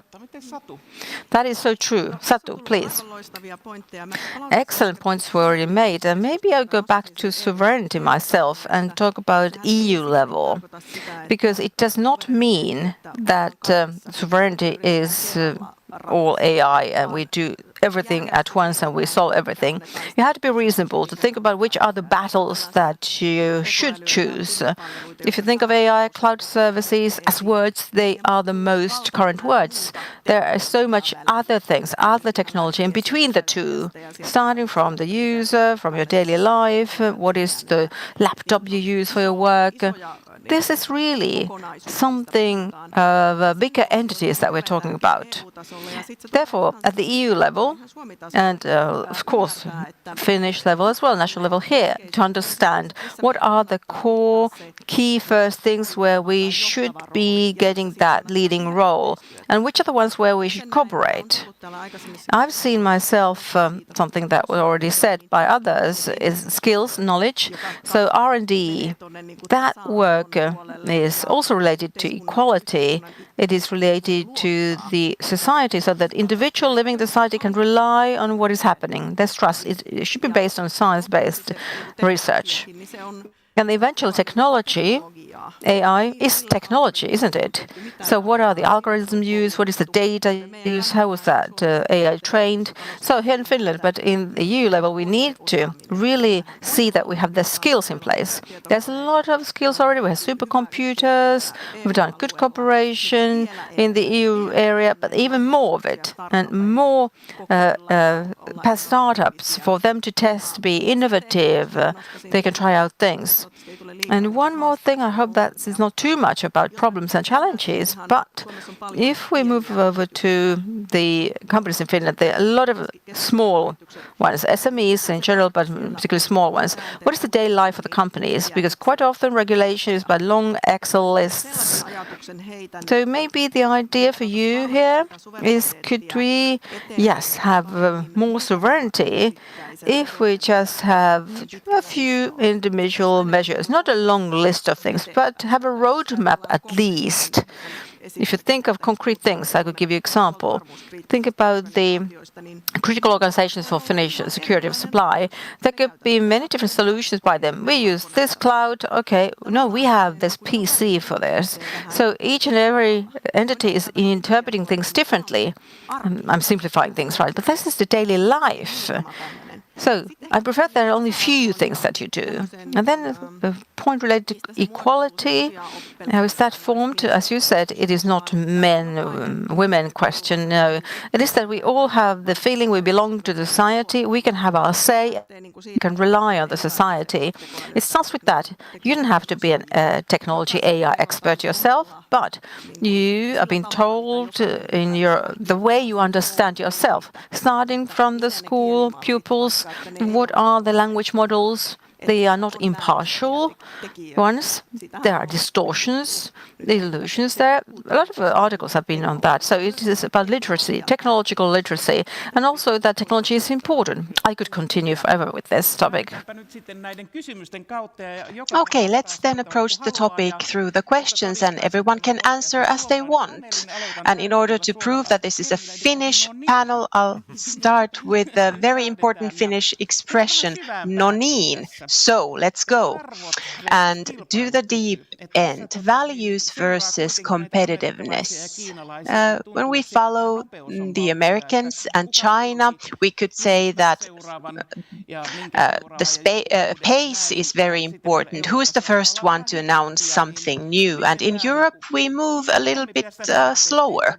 So what should we do in this situation? Or is Europe's direction the right one? Is it okay to be a little bit slower, or is it even right to say that that's how it is? I might be the wise one first, and then I'll let the legislators comment. Personally, I've been left wondering, because all of us see in our everyday lives how quickly technology develops. And at the same time, we see how slow decision-making is, whether national legislation, not to even mention European-level legislation, and the gap is starting to grow and become very big.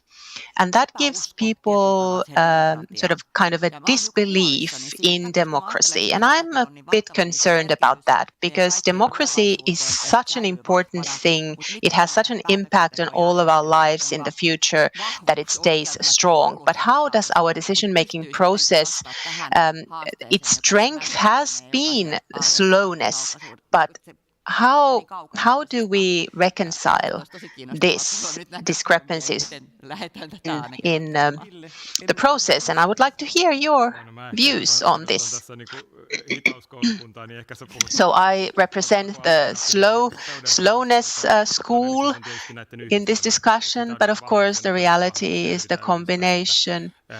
There's also strength in being fast. In the EU, we have a Roman law, so we try to make legislation beforehand. And in the US, it's a case law, so companies can try things and test things, but if they cause damage to the environment, make big mistakes, then they are ready to regulate it. In the EU, carefulness is a good idea in a sense that if we let something go through the system, it's difficult to drag it back in. So the EU is assessing risks, and we are particularly careful where there are high risks, and then we have a lower risk things where companies and people can try and test freely. So thinking about Tesla cars, for example, automated cars in the Finnish conditions, we have snow and ice on the roads in the wintertime. So who's responsible? Because that's not going to work for the car's going to be driving all over the place. So we do have to be careful where we introduce AI before we know more. But personally, I'm in favor of sort of an intermediary model, for example, in health research and in other research areas. So to create sandboxes. So we have a sandbox where you can test freely how the technology works. And regulation allows testing before we introduce them into the society widely. So there is a place to test and then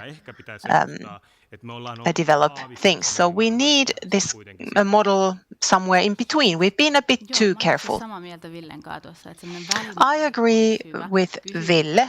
This kind of model in between would be good. You ask if the direction is correct. We are slower than elsewhere. Personally, I feel the problem is that we're too slow in decision making and developing models and scaling. But these are separate problems. But if we were able to create a model in between, that would be ideal. And as Ville said, though we don't have the same system as in the United States, and sandboxes are a good example because we have to be able to also fail. That has to be possible. It's much better that failures and tests take place in a sandbox and not after they have been introduced into the whole society. So we agree there, but of course we do have big challenges with speed. We should be able to scale faster. Decision making needs to be faster. We cannot know what models look like in 6 months or in 12 months. So being too careful in regulation is a big weakness in our case. Satu, do you have something to add? I'm along the same lines. I'm trying to find some core words. When we say we need fastness, it means we need to be agile. What is agile built from? We need processes and we need skills and know-how, capabilities. So we have to be awake. We have to develop our own things in the EU and in Finland. But then when elsewhere in the world something happens, we need a clear formula, a clear model. We're not just, okay, now we have a new model here, so that we have a strong capabilities to take a stand and give advice and so on, because this is what people in the business world are going to expect from us. They need it from us because they're going to be wondering, can I adopt this? Can I use this now or what? And my favorite word, understanding, know-how, capabilities. What do we know about this new model? What do we know about it? How does it work? And then let's move forward and implement it. On the EU level, there are a lot of things that we can solve ourselves, and we don't have to consider our external relationships. But our internal markets don't work as it should. We still have 27 member states, and if a startup wants to implement its own solution, it's going to be going around for 2 years, whereas elsewhere they can start moving forward immediately. And this is a challenge for the EU legislators as well as for the national states. EU regulating something. The idea is to create one regulation instead of 27. And that in all countries they could do things in the same way. And we should create less acts than directives, because the other way around, we should create more acts instead of directives, because directives are then implemented in 27 different ways. And the countries are still likely and sort of attracted to creating something on top of the EU acts. We should be satisfied with the EU compromises. If it's not 100%, it's still 90%, and everybody follows it. We should also follow it because it's good for the businesses. I would add to that as a detail that regulation is also a good thing. When there's too much of it, it's too complex, or it is presented in a way that it takes more time and causes more trouble than benefits. We all want our information to be protected and to be safe. So in that sense, it's a good thing. But then we have done some high-risk implementations, and companies are quite alone with these things. They are just given a lot of documents to follow, but in everyday life it's difficult to manage all that. So we need low threshold services or places who help, where companies can get help in interpreting all these requirements. Yeah, and not use AI for that, because the answers can be whatever. Because actually the requirements are not that extensive and not that big. We should simplify it. Capability is what is needed. But I am in favor of regulation, but less regulation, and making it just more sensible so that it helps us to develop and keep up with the rest of the world. If I understood you correctly, GDPR, for example, the risk level assessment would be meaningful.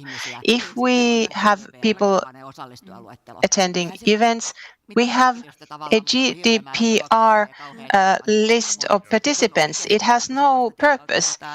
But then when we actually use information that carries some risk of misuse, then it's a different case. So there's a lot of things to get rid of.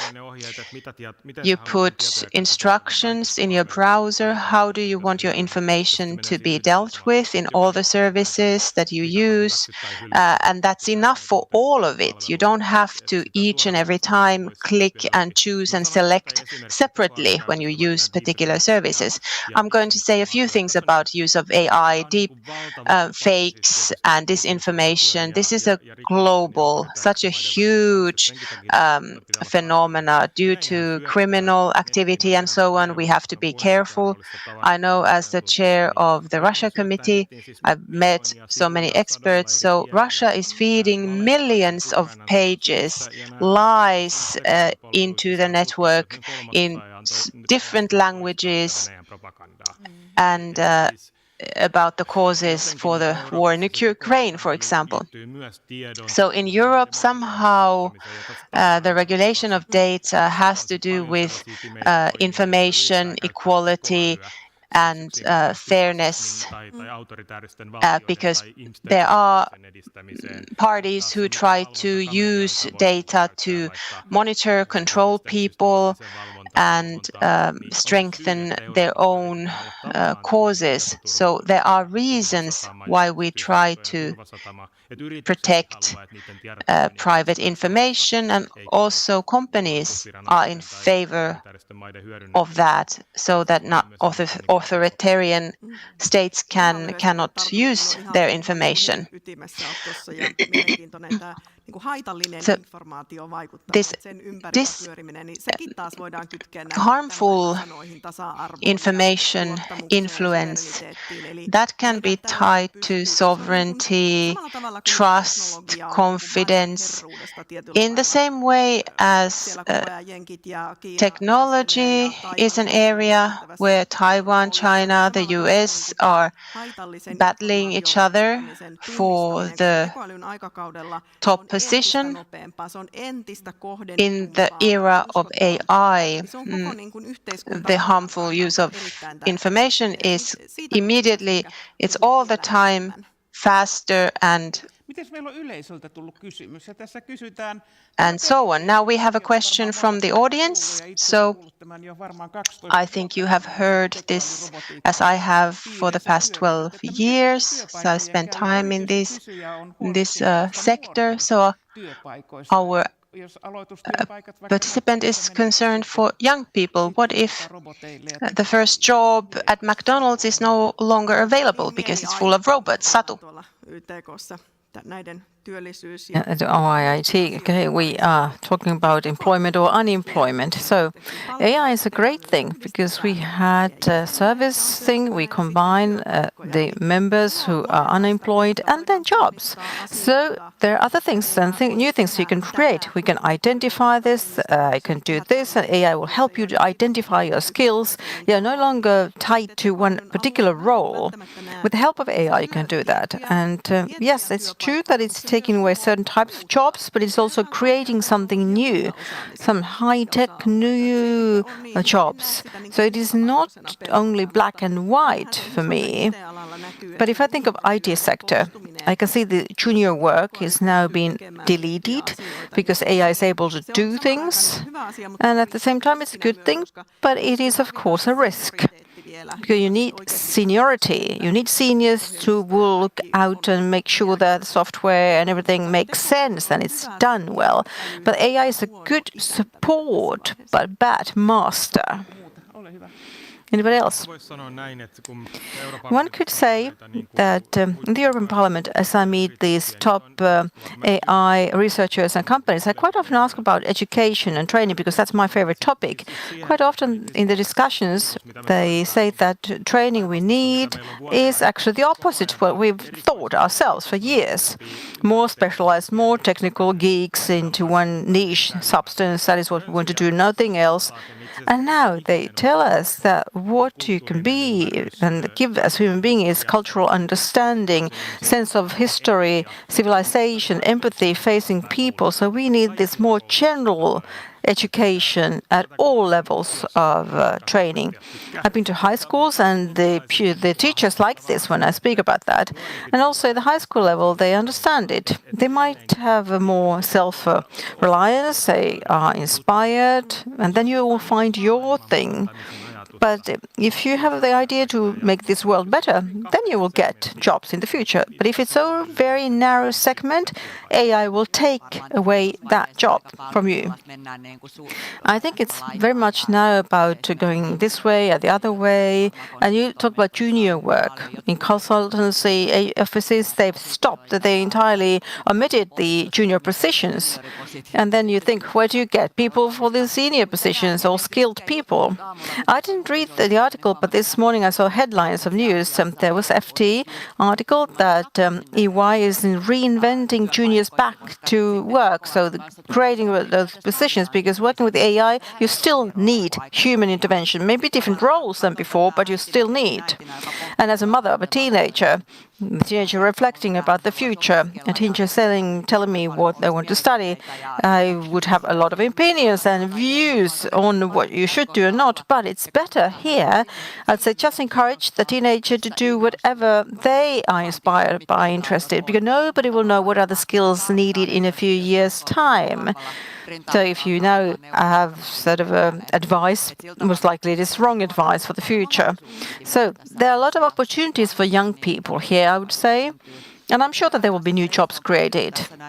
One thing that I have reflected myself, if you think of the values and how they change and also agent work, and as such you can't tax that, but what about from perspective of us and the taxation income, tax income?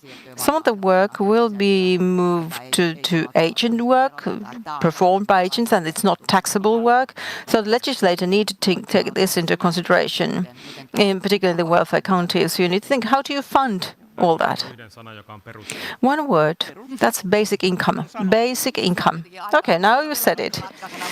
Oh yes, so solution many times quoted, but it's not here so far.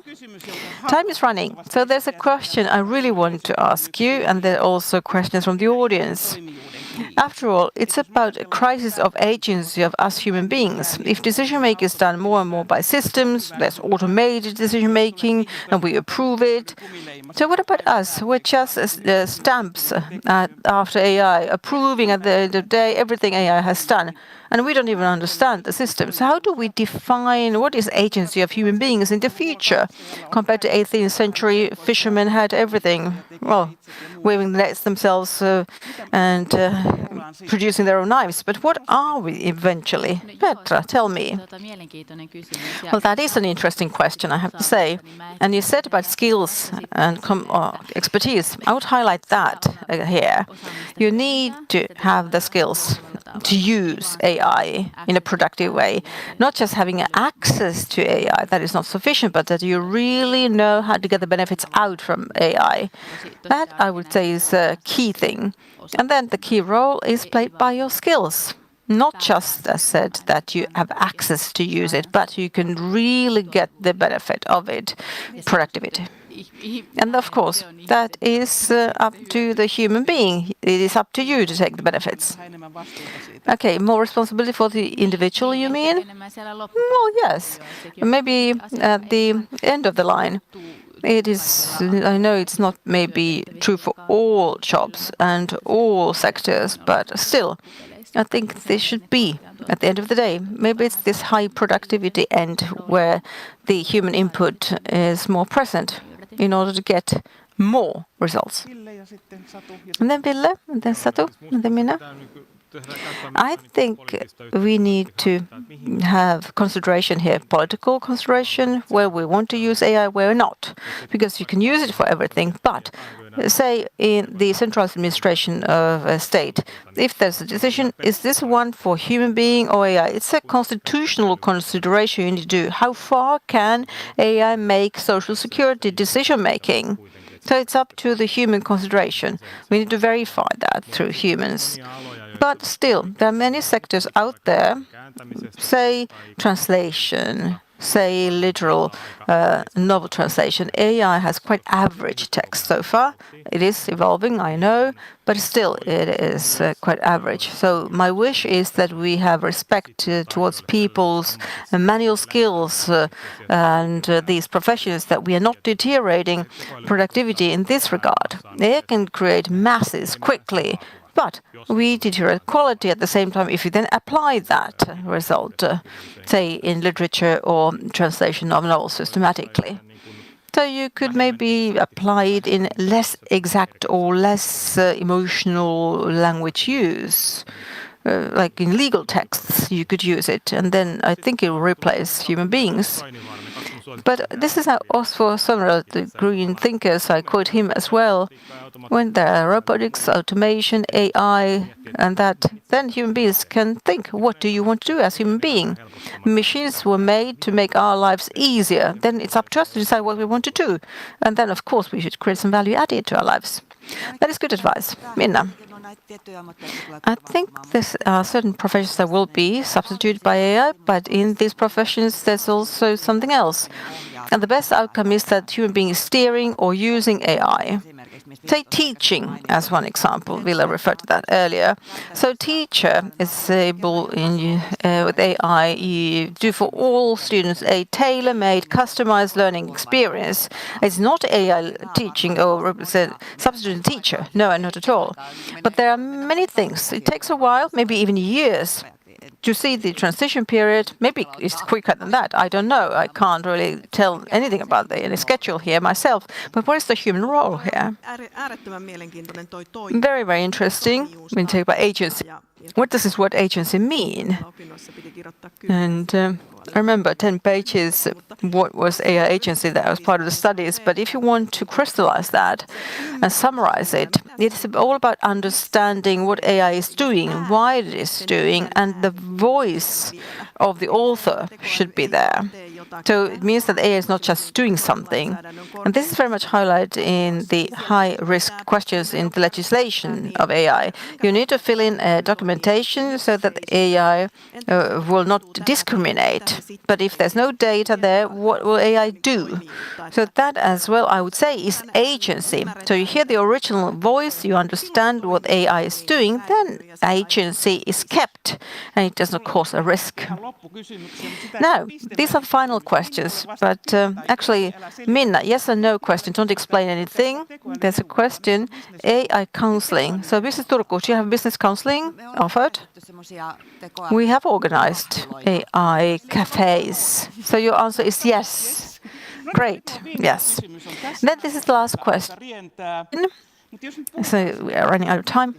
If you speak about critical choices, what would be just one single technology policy choice that Europe must do now?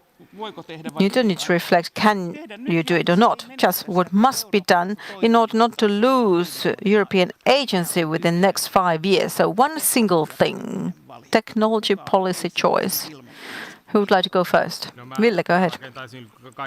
Well, I would build digital sovereignty, so create sovereign systems and for Europe, not just authorities, but companies included.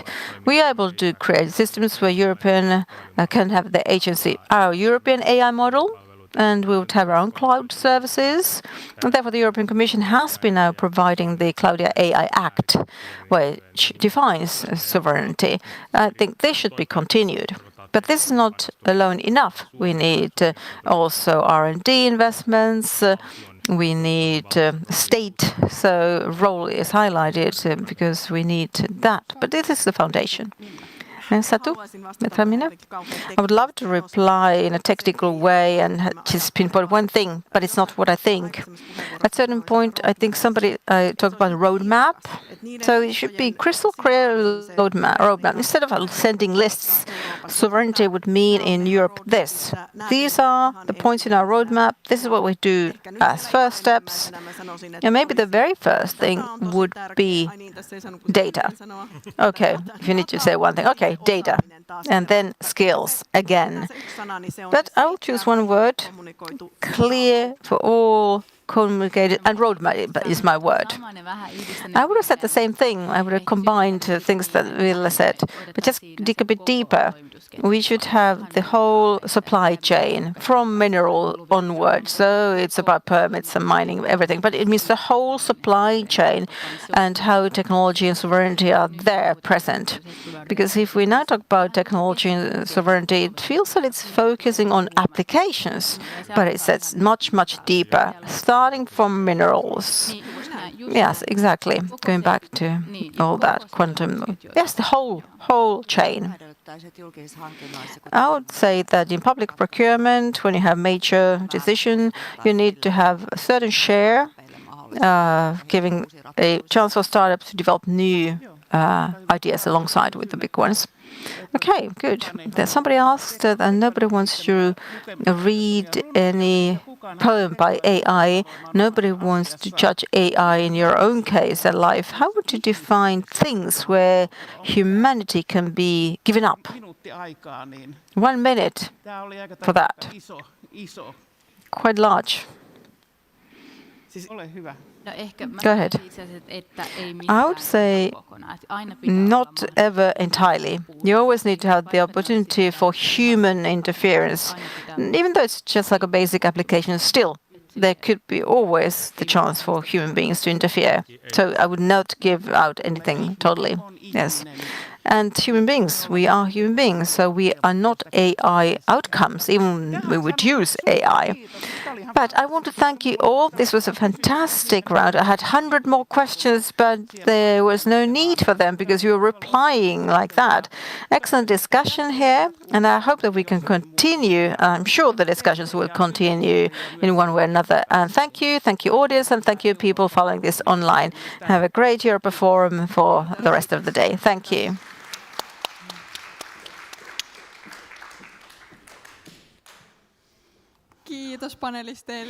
Thank you, panelists, and thank you, audience, for this interesting discussion here. We will continue here at 2:30 p.m. It is the student unit at University of Turku who will lead a panel discussion. So Europa Cafe is open, snacks available, drinks available, and outside the theatre there's restaurant Viides Näyttämö offering still lunch for you. See you soon.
tervetuloa takaisin tänne pienelle näyttämölle. Pääsemme aloittamaan Welcome back to the small little stage, and we'll get to start our last panel.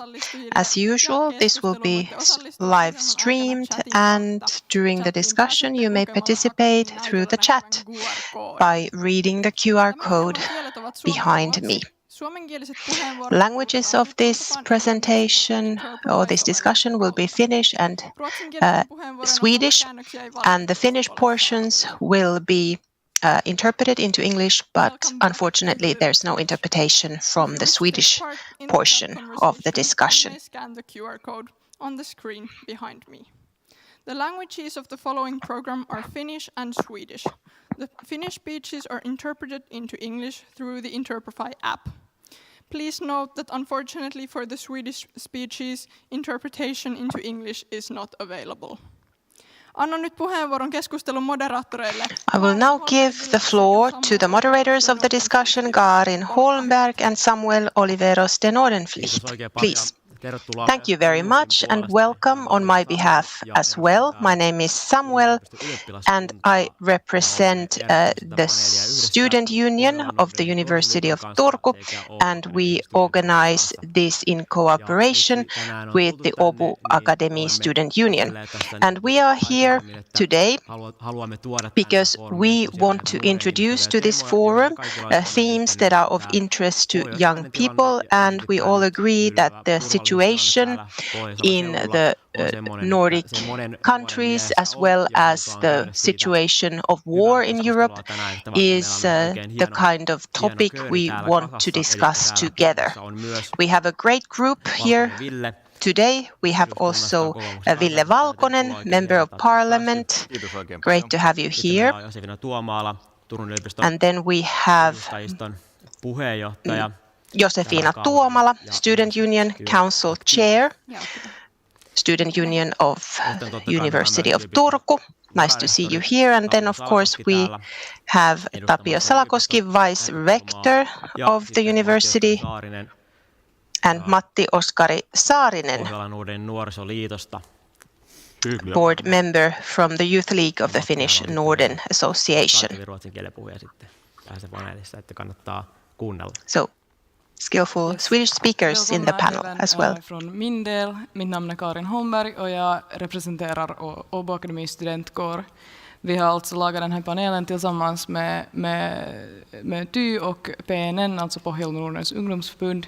Och det här ämnet är då någonting som berör ganska mycket unga, eller bör intressera unga i dagens läge med tanke på dagens världsläge. Och vi ville då till Europaforum ha en panel som lockar en yngre publik, och förhoppningsvis har vi lyckats göra det idag. Välkomna även från min sida. Mennään aivan tästä seuraavaksi suoraan asiaan. Okay, then let's move directly to the themes of the day. Some of the questions will be presented in Swedish also. But all the questions will be presented also in Finnish, and there will be interpretation of that into English. So first question to Ville. Lately in the media, we have heard about all kinds of things that are missing, lacking in defense, for example, certain areas of education, as well as lack of drones in the defense forces. What is your view? What kind of things should be further developed in the current model, and what do we need more money for? Thank you. A very interesting panel that we have here today, and we are discussing the mega trends of today. Everything points to a very grim and warmongering Russia next door. And this means that we have to prepare ourselves also in the military sense, together with our partners. No country in Europe can manage such a huge state as Russia alone. And that is fine, just like that we are not alone in today's world. All the areas of our defense has to be continuously developed, and of course Finland has done so in a completely different way than some Central European countries. A country that is so much smaller than Russia, it is a critical issue. We have no other way to produce defense forces without compulsory military service, which is also recorded in our institution, in our laws.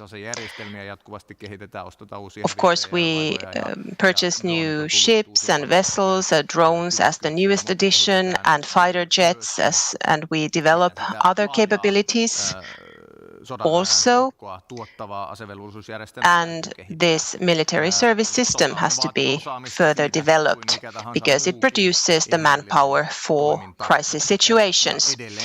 As this is about a system that is based on mass.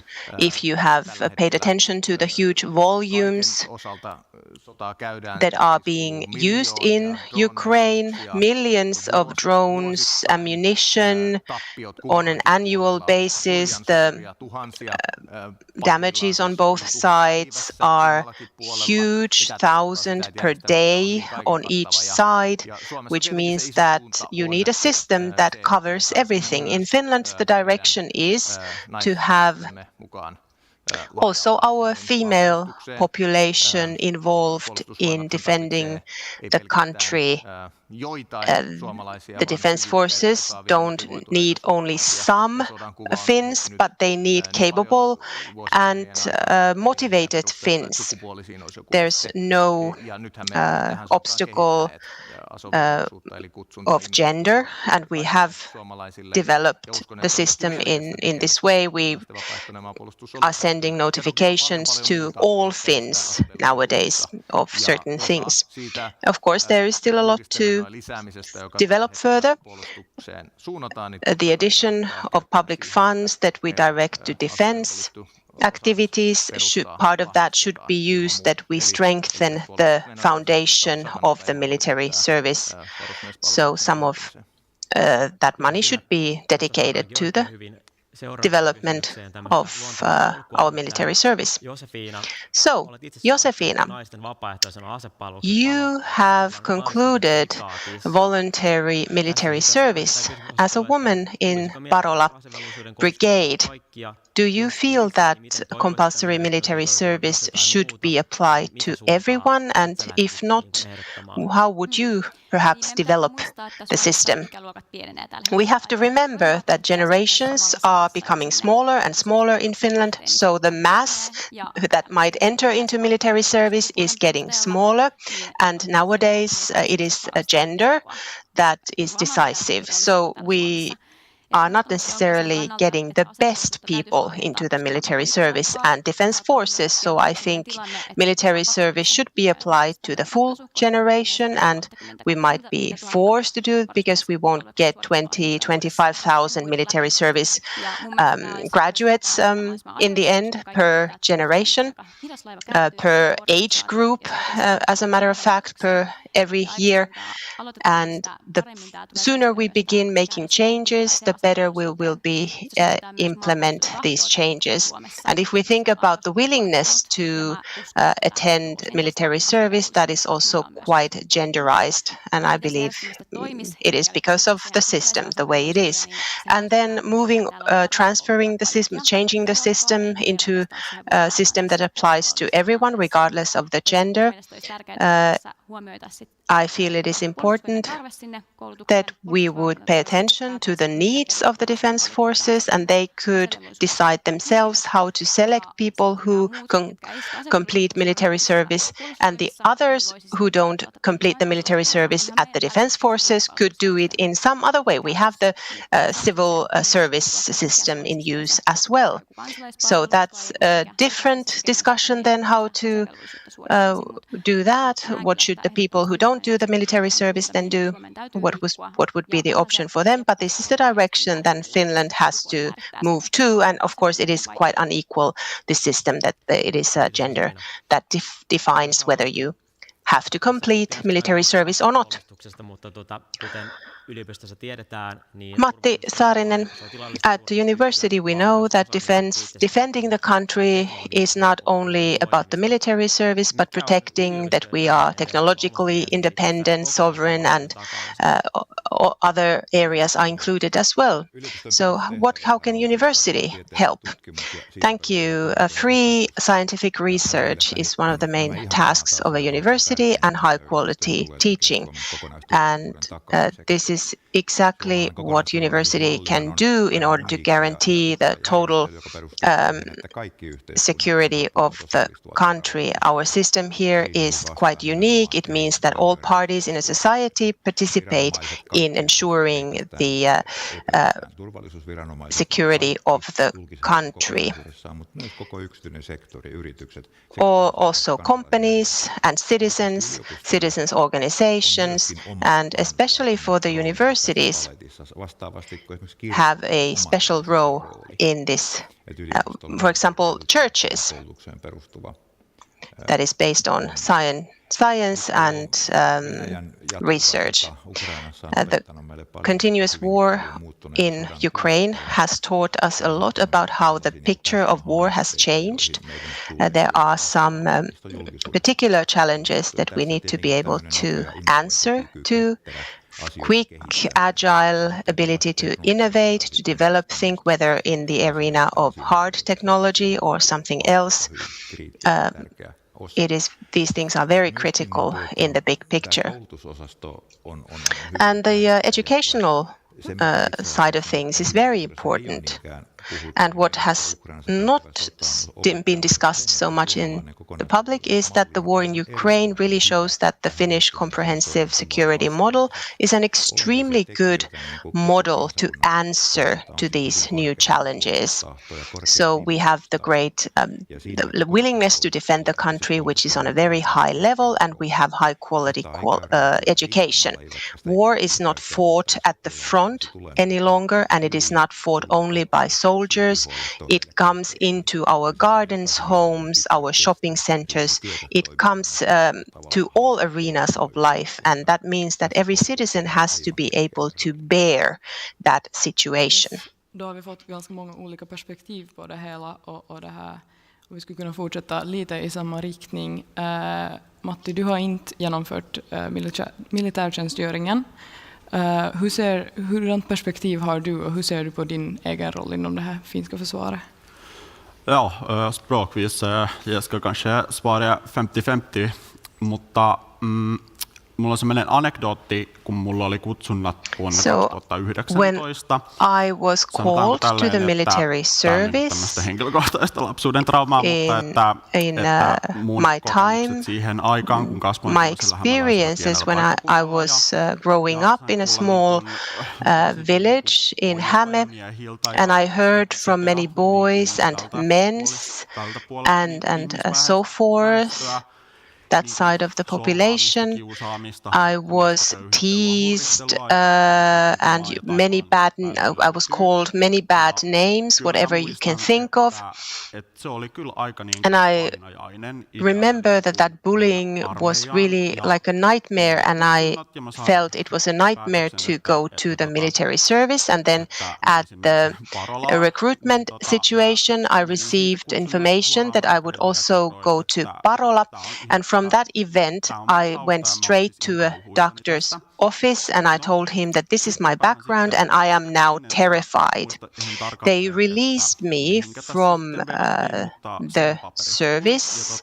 I got those so-called C papers, And in 2019 it was. So 7 years later now, I feel slightly sorry that I was so hesitant and so afraid. In this question of military service, I understand that it is an obligation and so forth, but I also feel that we don't speak enough about the military culture, and I do know that my experience is not unique. Jeg synes at jeg har snakket med masse liksom, ukrainere og folk fra Israel, jeg studerer religionvitenskap, og fra andre deler av liksom, verden, der det er konflikt, og mange av dem ofte sier at det er veldig viktig at det finnes liksom mennesker der på sivile liksom, siden, at det finnes liksom, folk som kan liksom, nøye andre, som er der uten deres kjæreste, som er der på krigszonen, at det er liksom viktig å ha liksom, mennesker også der på liksom, sivile siden av saker og sånne. Så jeg synes at det er liksom, ja, jeg vet ikke hva liksom egentlig den rette måten å fikse eller løse denne saken, men jeg synes at vi borde bare diskutere mer av at hvis en liksom krigssituasjon kommer, og vi er i krigstid, at hva er den der rollen utenfor den krigszonen, at hva skjer i samfunn, og hvilke mennesker burde stanne der i sivile siden og ikke i krigszonen. Så ja, fordi særskilt i Finland vi har den der klausulen at hvis man er sånn her, har fått den her C-kategorien i innkannelse, så jeg synes at det er veldig uklart at hva er mitt roll når krigstiden kommer, fordi det bare står på finsk vapautettu rauhan ajaksi, men hva skjer for meg når den der fristiden liksom slutter? Så, ja.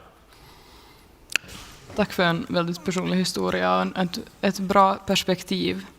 Vi ska gå vidare i tema, Lise. Vi ska gå vidare och prata mer kring NATO och Nordens samarbete vad det gäller det.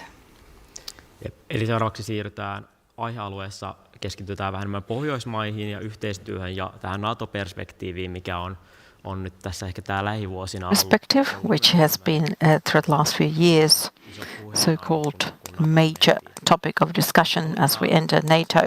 So let's start with you, Josefina. So you are involved in student politics yourself, and as we talk about the perspective of young people and cooperation, do you think the young people are interested about these questions in the future? And what about the university environment? Because you are there and in the meetings of your student union, can you see over there any discussion or not? Interesting question. And I would reflect maybe what security policy means. I think that could be a very broad-based thing. And in the student union, we have been talking about international politics. We're very concerned about conflicts that are currently globally prevailing. So we do speak a lot about that. But if you then think of the notion of security, I'm a recidivist myself. It's a well-being question to me. And I think the well-being of young people is a security question to Finland. Because the whole system of this security defense is based on those who are in the reservist. And we talk about crisis, and we talk about unemployment. And there have been also deteriorations of livelihood lately. And young people cannot have the means to have hobbies anymore. And it also relates to the physical condition of young people. So everything is interlinked, and well-being of young people is linked to security questions. So we speak a lot about that.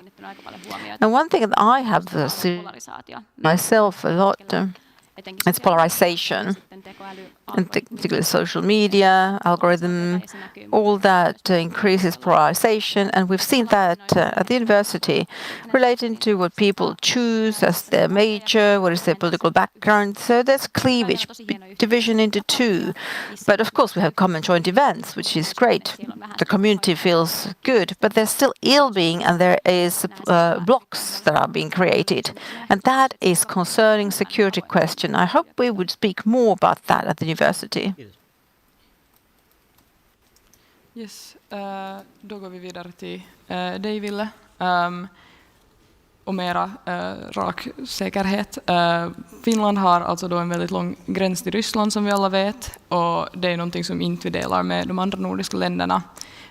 Vilka extra åtgärder borde vi ta, eller tar vi tillräckligt med extra åtgärder redan?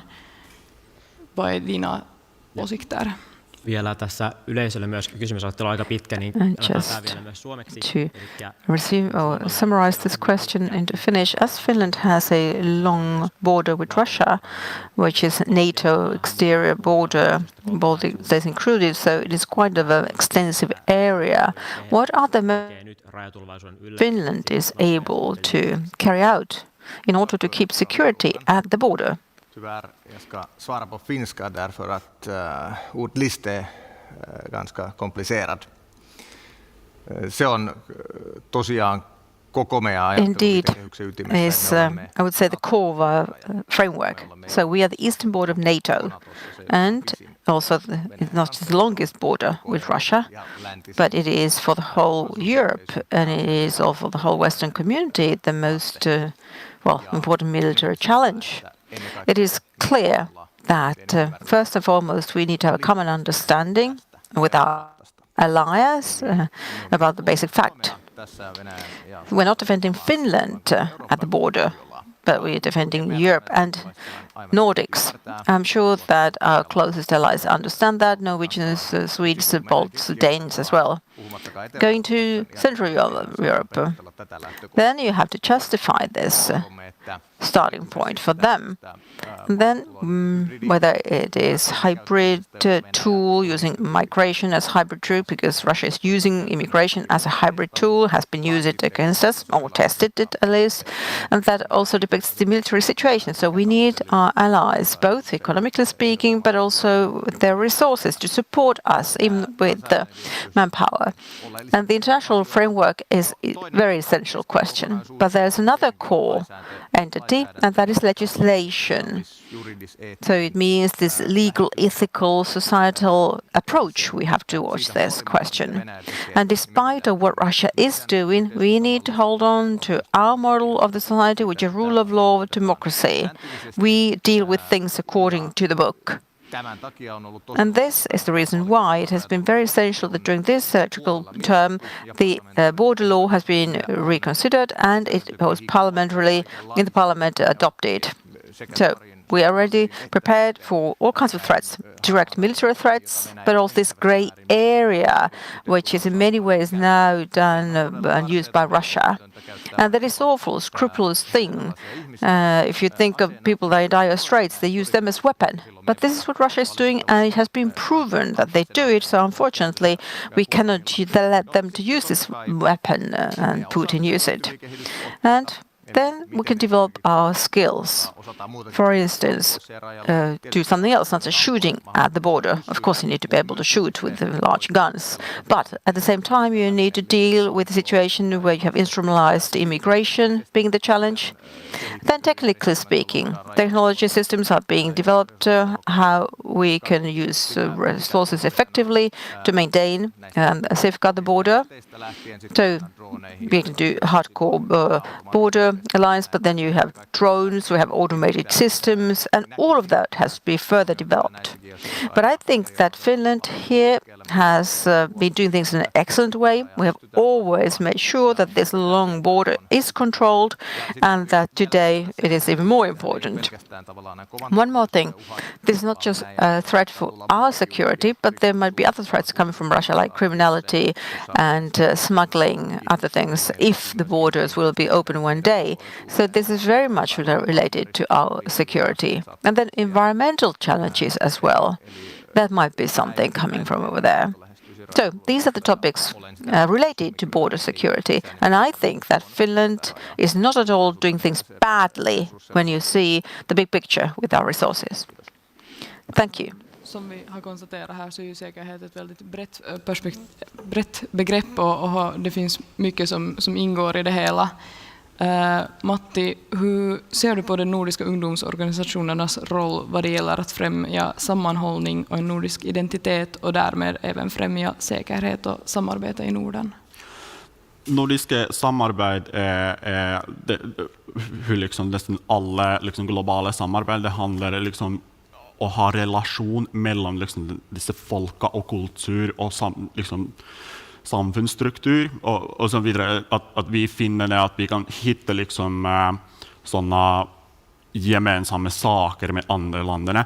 Och orsaken av varför det är just nordiska länderna att vi är väldigt liksom tajta och bindet samman är just att vi är mest liknande länderna i liksom Europa, att vi finska delar lika men det finns delt språk, delt samfunds, liksom kultur, demokratin och historia och så vidare.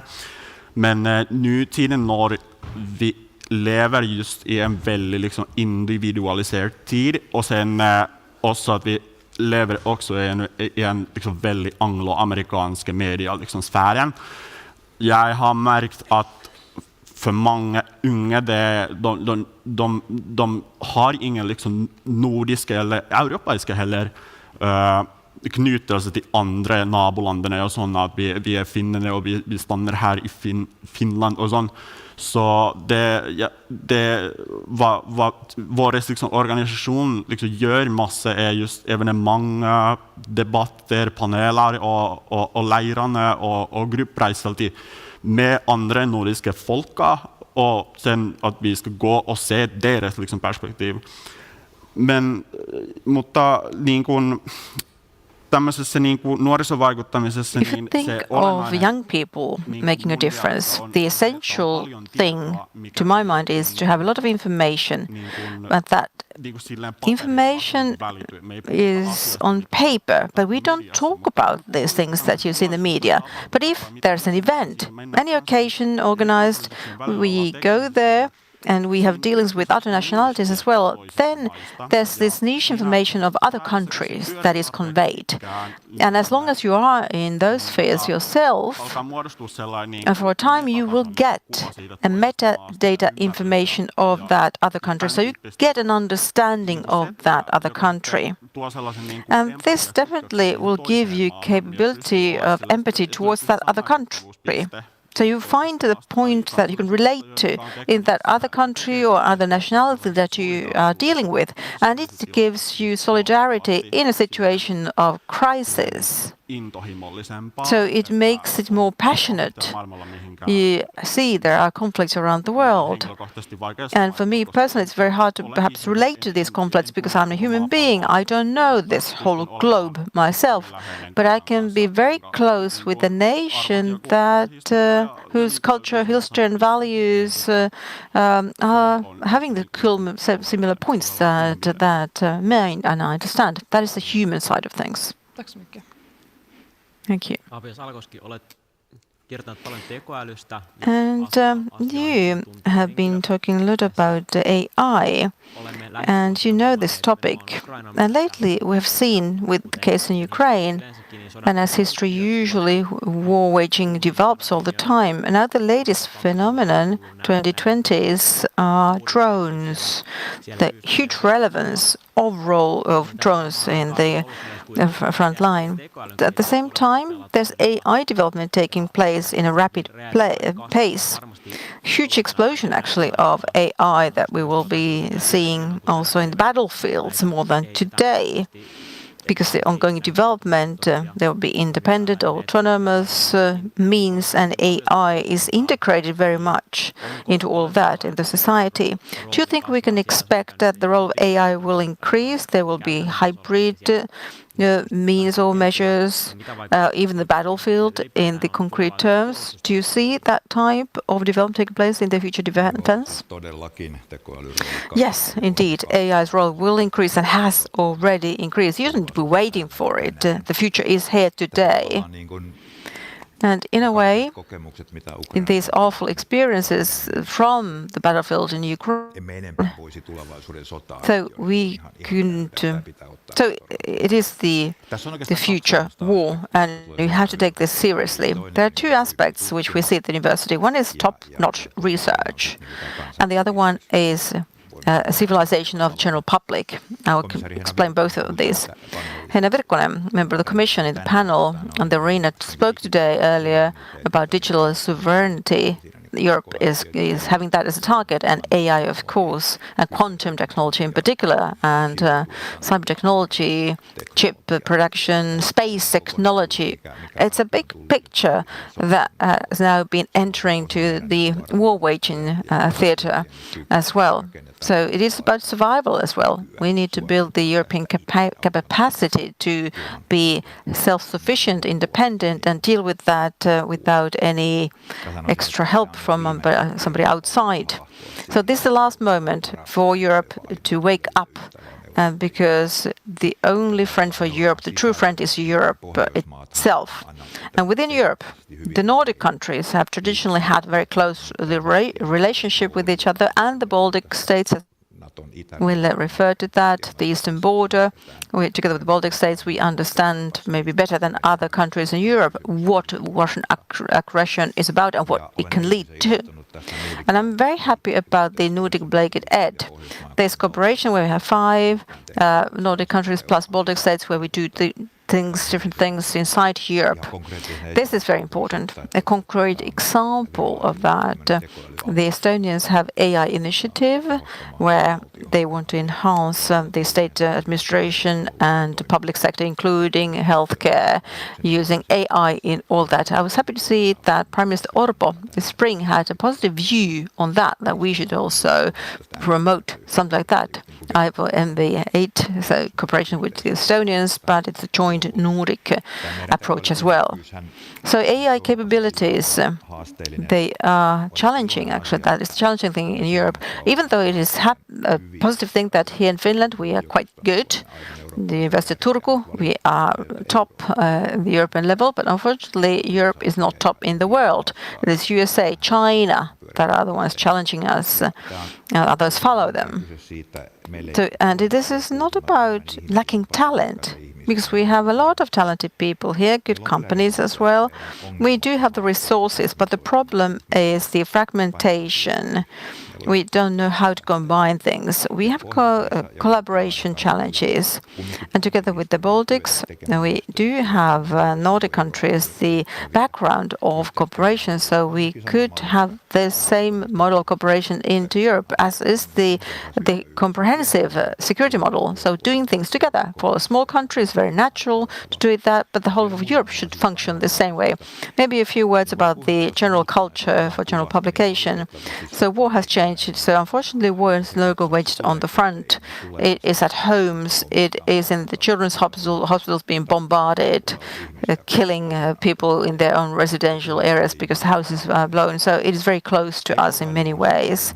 And AI is a bit nasty thing because it is step by step, influencing opinions, propaganda, disinformation, misinformation. It is approaching us very extensively. It is important that it's not just AI researchers and experts, but the whole nation, all people will understand how they try to influence us.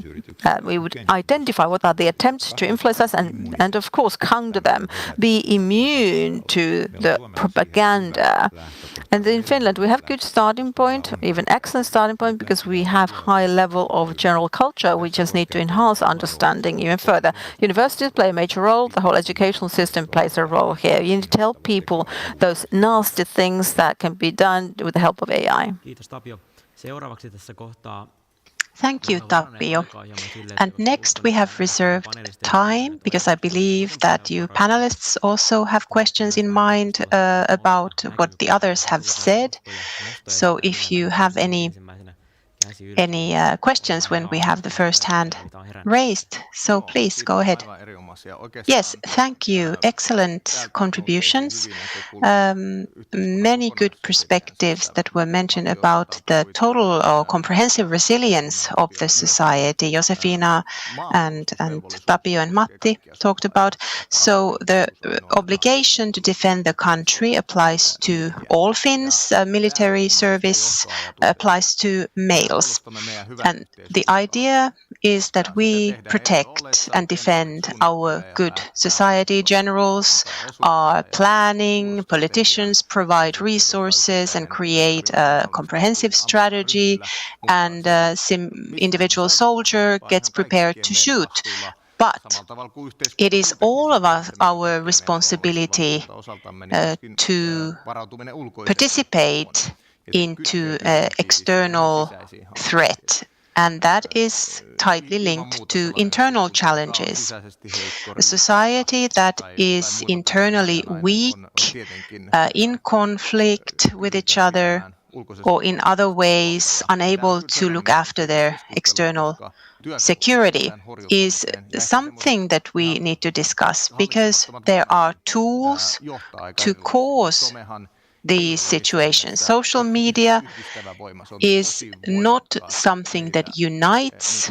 No, it really naturally divides. It's a divisive technology, and it impacts everyone in all age groups. And it has an impact on various phenomena that change the society, such as immigration. And if we are arguing about social security, taxation, language questions, still we are Finns, and we want to have control over our own decisions, and we want to keep Russia on the other side of the border. This is essential. I agree strongly that the most cost-effective ways of a war is not sending a missile on its way. That's expensive. It's about disrupting the common understanding between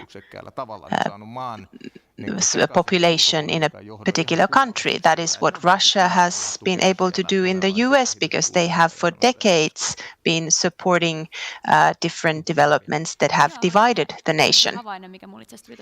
Yes, something that came to mind as Tapio was speaking and also as Ville was speaking. So I have been following Europa Forum here for 3 days, different discussions, and I have been participating also in previous years, following the panels. And I have noticed that previously United Europe has been emphasized greatly, and how we should pull our resources together and be stronger in that way. And this year I noticed that there's a change, and we have forgotten such speeches, and I'm glad you brought it back to my mind, that we need to do things together. I feel that we are discussing more and more out of individual perspectives. Even here on this arena, we've talked a lot about what Finland needs to do. It's the starting point is not the same as in previous years, and perhaps that reflects propaganda, I don't know, but it sort of sounds like disrupt and divide kind of policy. The greatest security risks at the moment are related to the elections in France and Germany, as an example. Tapio, I would like to go back to the changing picture of war, the image of war, the way it looks. Your situation, Matti, and Josefina's situation. We need more and more people in the civilian front, even before a crisis and after the crisis. And universities' role during a crisis is to keep going, to continue their activities and operations, and of course adjust to the changes that are caused by the crisis, but still keep going. It's important. Whatever we do, what we can do, things that are important. We shouldn't keep sending people to the front. It's better to send machines to the front. And then we need to focus on defense actions in the home front. And for that, we need all kinds of capabilities. It's very versatile what is needed. Yes, absolutely. And the civil service system should be developed further in Finland. We need to have more discussion around it. In my recruitment event, I felt it was quite absurd when I got those C papers and I went in front of that council and I said, I'm interested in civil service. And as you are released from the military service, the whole language and system in 2019, this took place, and a few years ago there was another outrage about how civil servants were, or people who were completing civil service were treated at this event. From the Norwegian recruitment system applies to, they have a unified system for all genders. Their system is civil defense forces. It is not, it's only about a 1 month period, and after that, once or twice, you are obligated to participate in bigger civilian operations. And you are part of that reserve, and you are sent to these events where you do something useful, and that seems much more sensible compared to our system where companies or organizations get a free employee for 1 year from the civil service candidate. We have a question from the audience. Climate change is global and especially a threat to the security in the Arctic region. How should we pay attention to this in Finland's security strategy or defense strategy? Okay, thank you. Extremely extensive question. Of course, Finland has to be in the forefront of this work, and in many fronts we are. There is something we often forget about. For example, in electricity production, we are one of the only country in the world who has lots of water energy in place, and we have lowered the emissions greatly. We have a very clean society, but of course we still have lots to do. The direct impacts are much smaller on us than they are on other countries in Southern Europe or in Central America, for example. But of course the operational environment changes here too. Circumstances change. If we go back in history, our winter came to our assistance, and we managed to stay independent because that helped us along. And then this Arctic area is changing fundamentally, and it means that its importance, strategic importance for Russia is growing. Russia is some kind of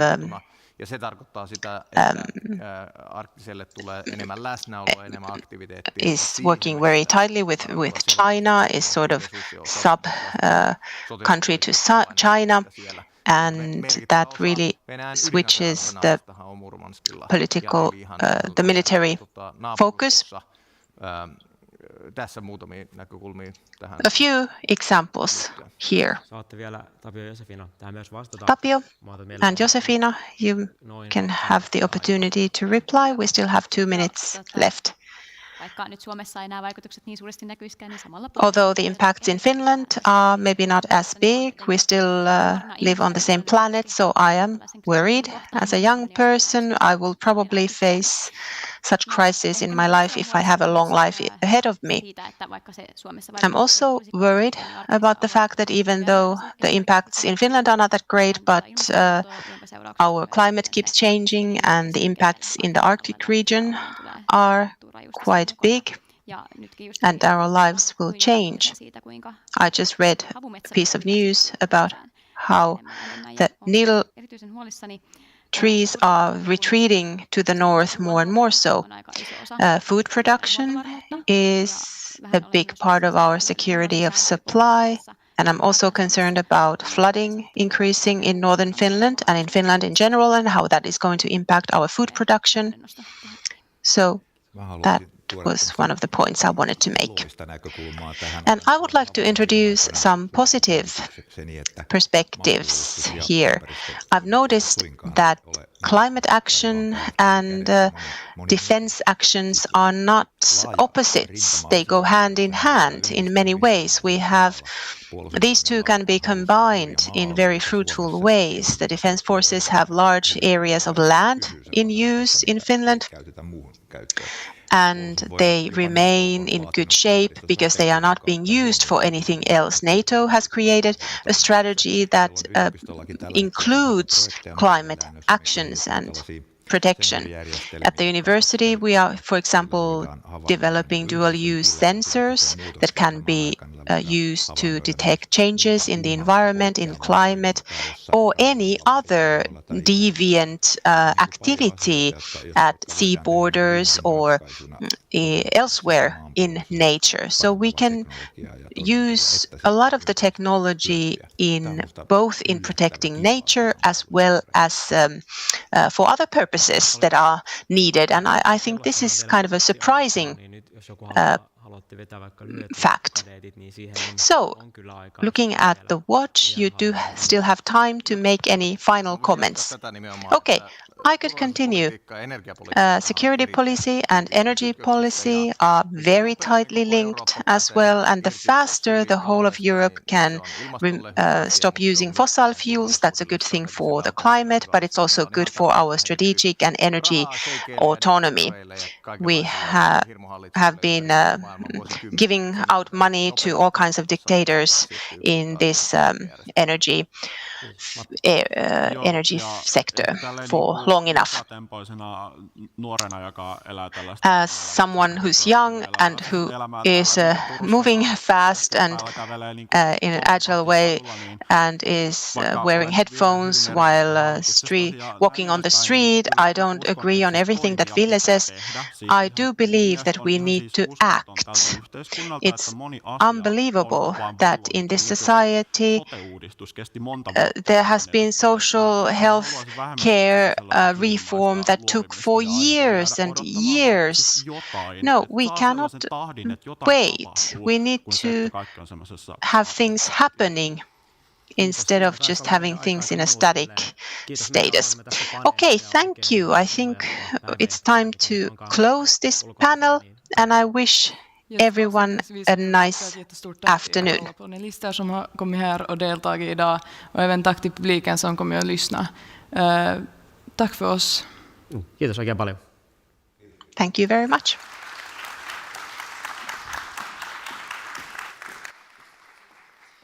Kyllä, suuri kiitos vielä panelista. Yes, a big thanks to our panelists on my behalf as well. So we have concluded our Europa Forum program on this little stage, and a big thanks to all our speakers and the audience here and online. We wish everyone a safe journey back home, and thank you for participating. This year's Europe Forum, and safe travels back home.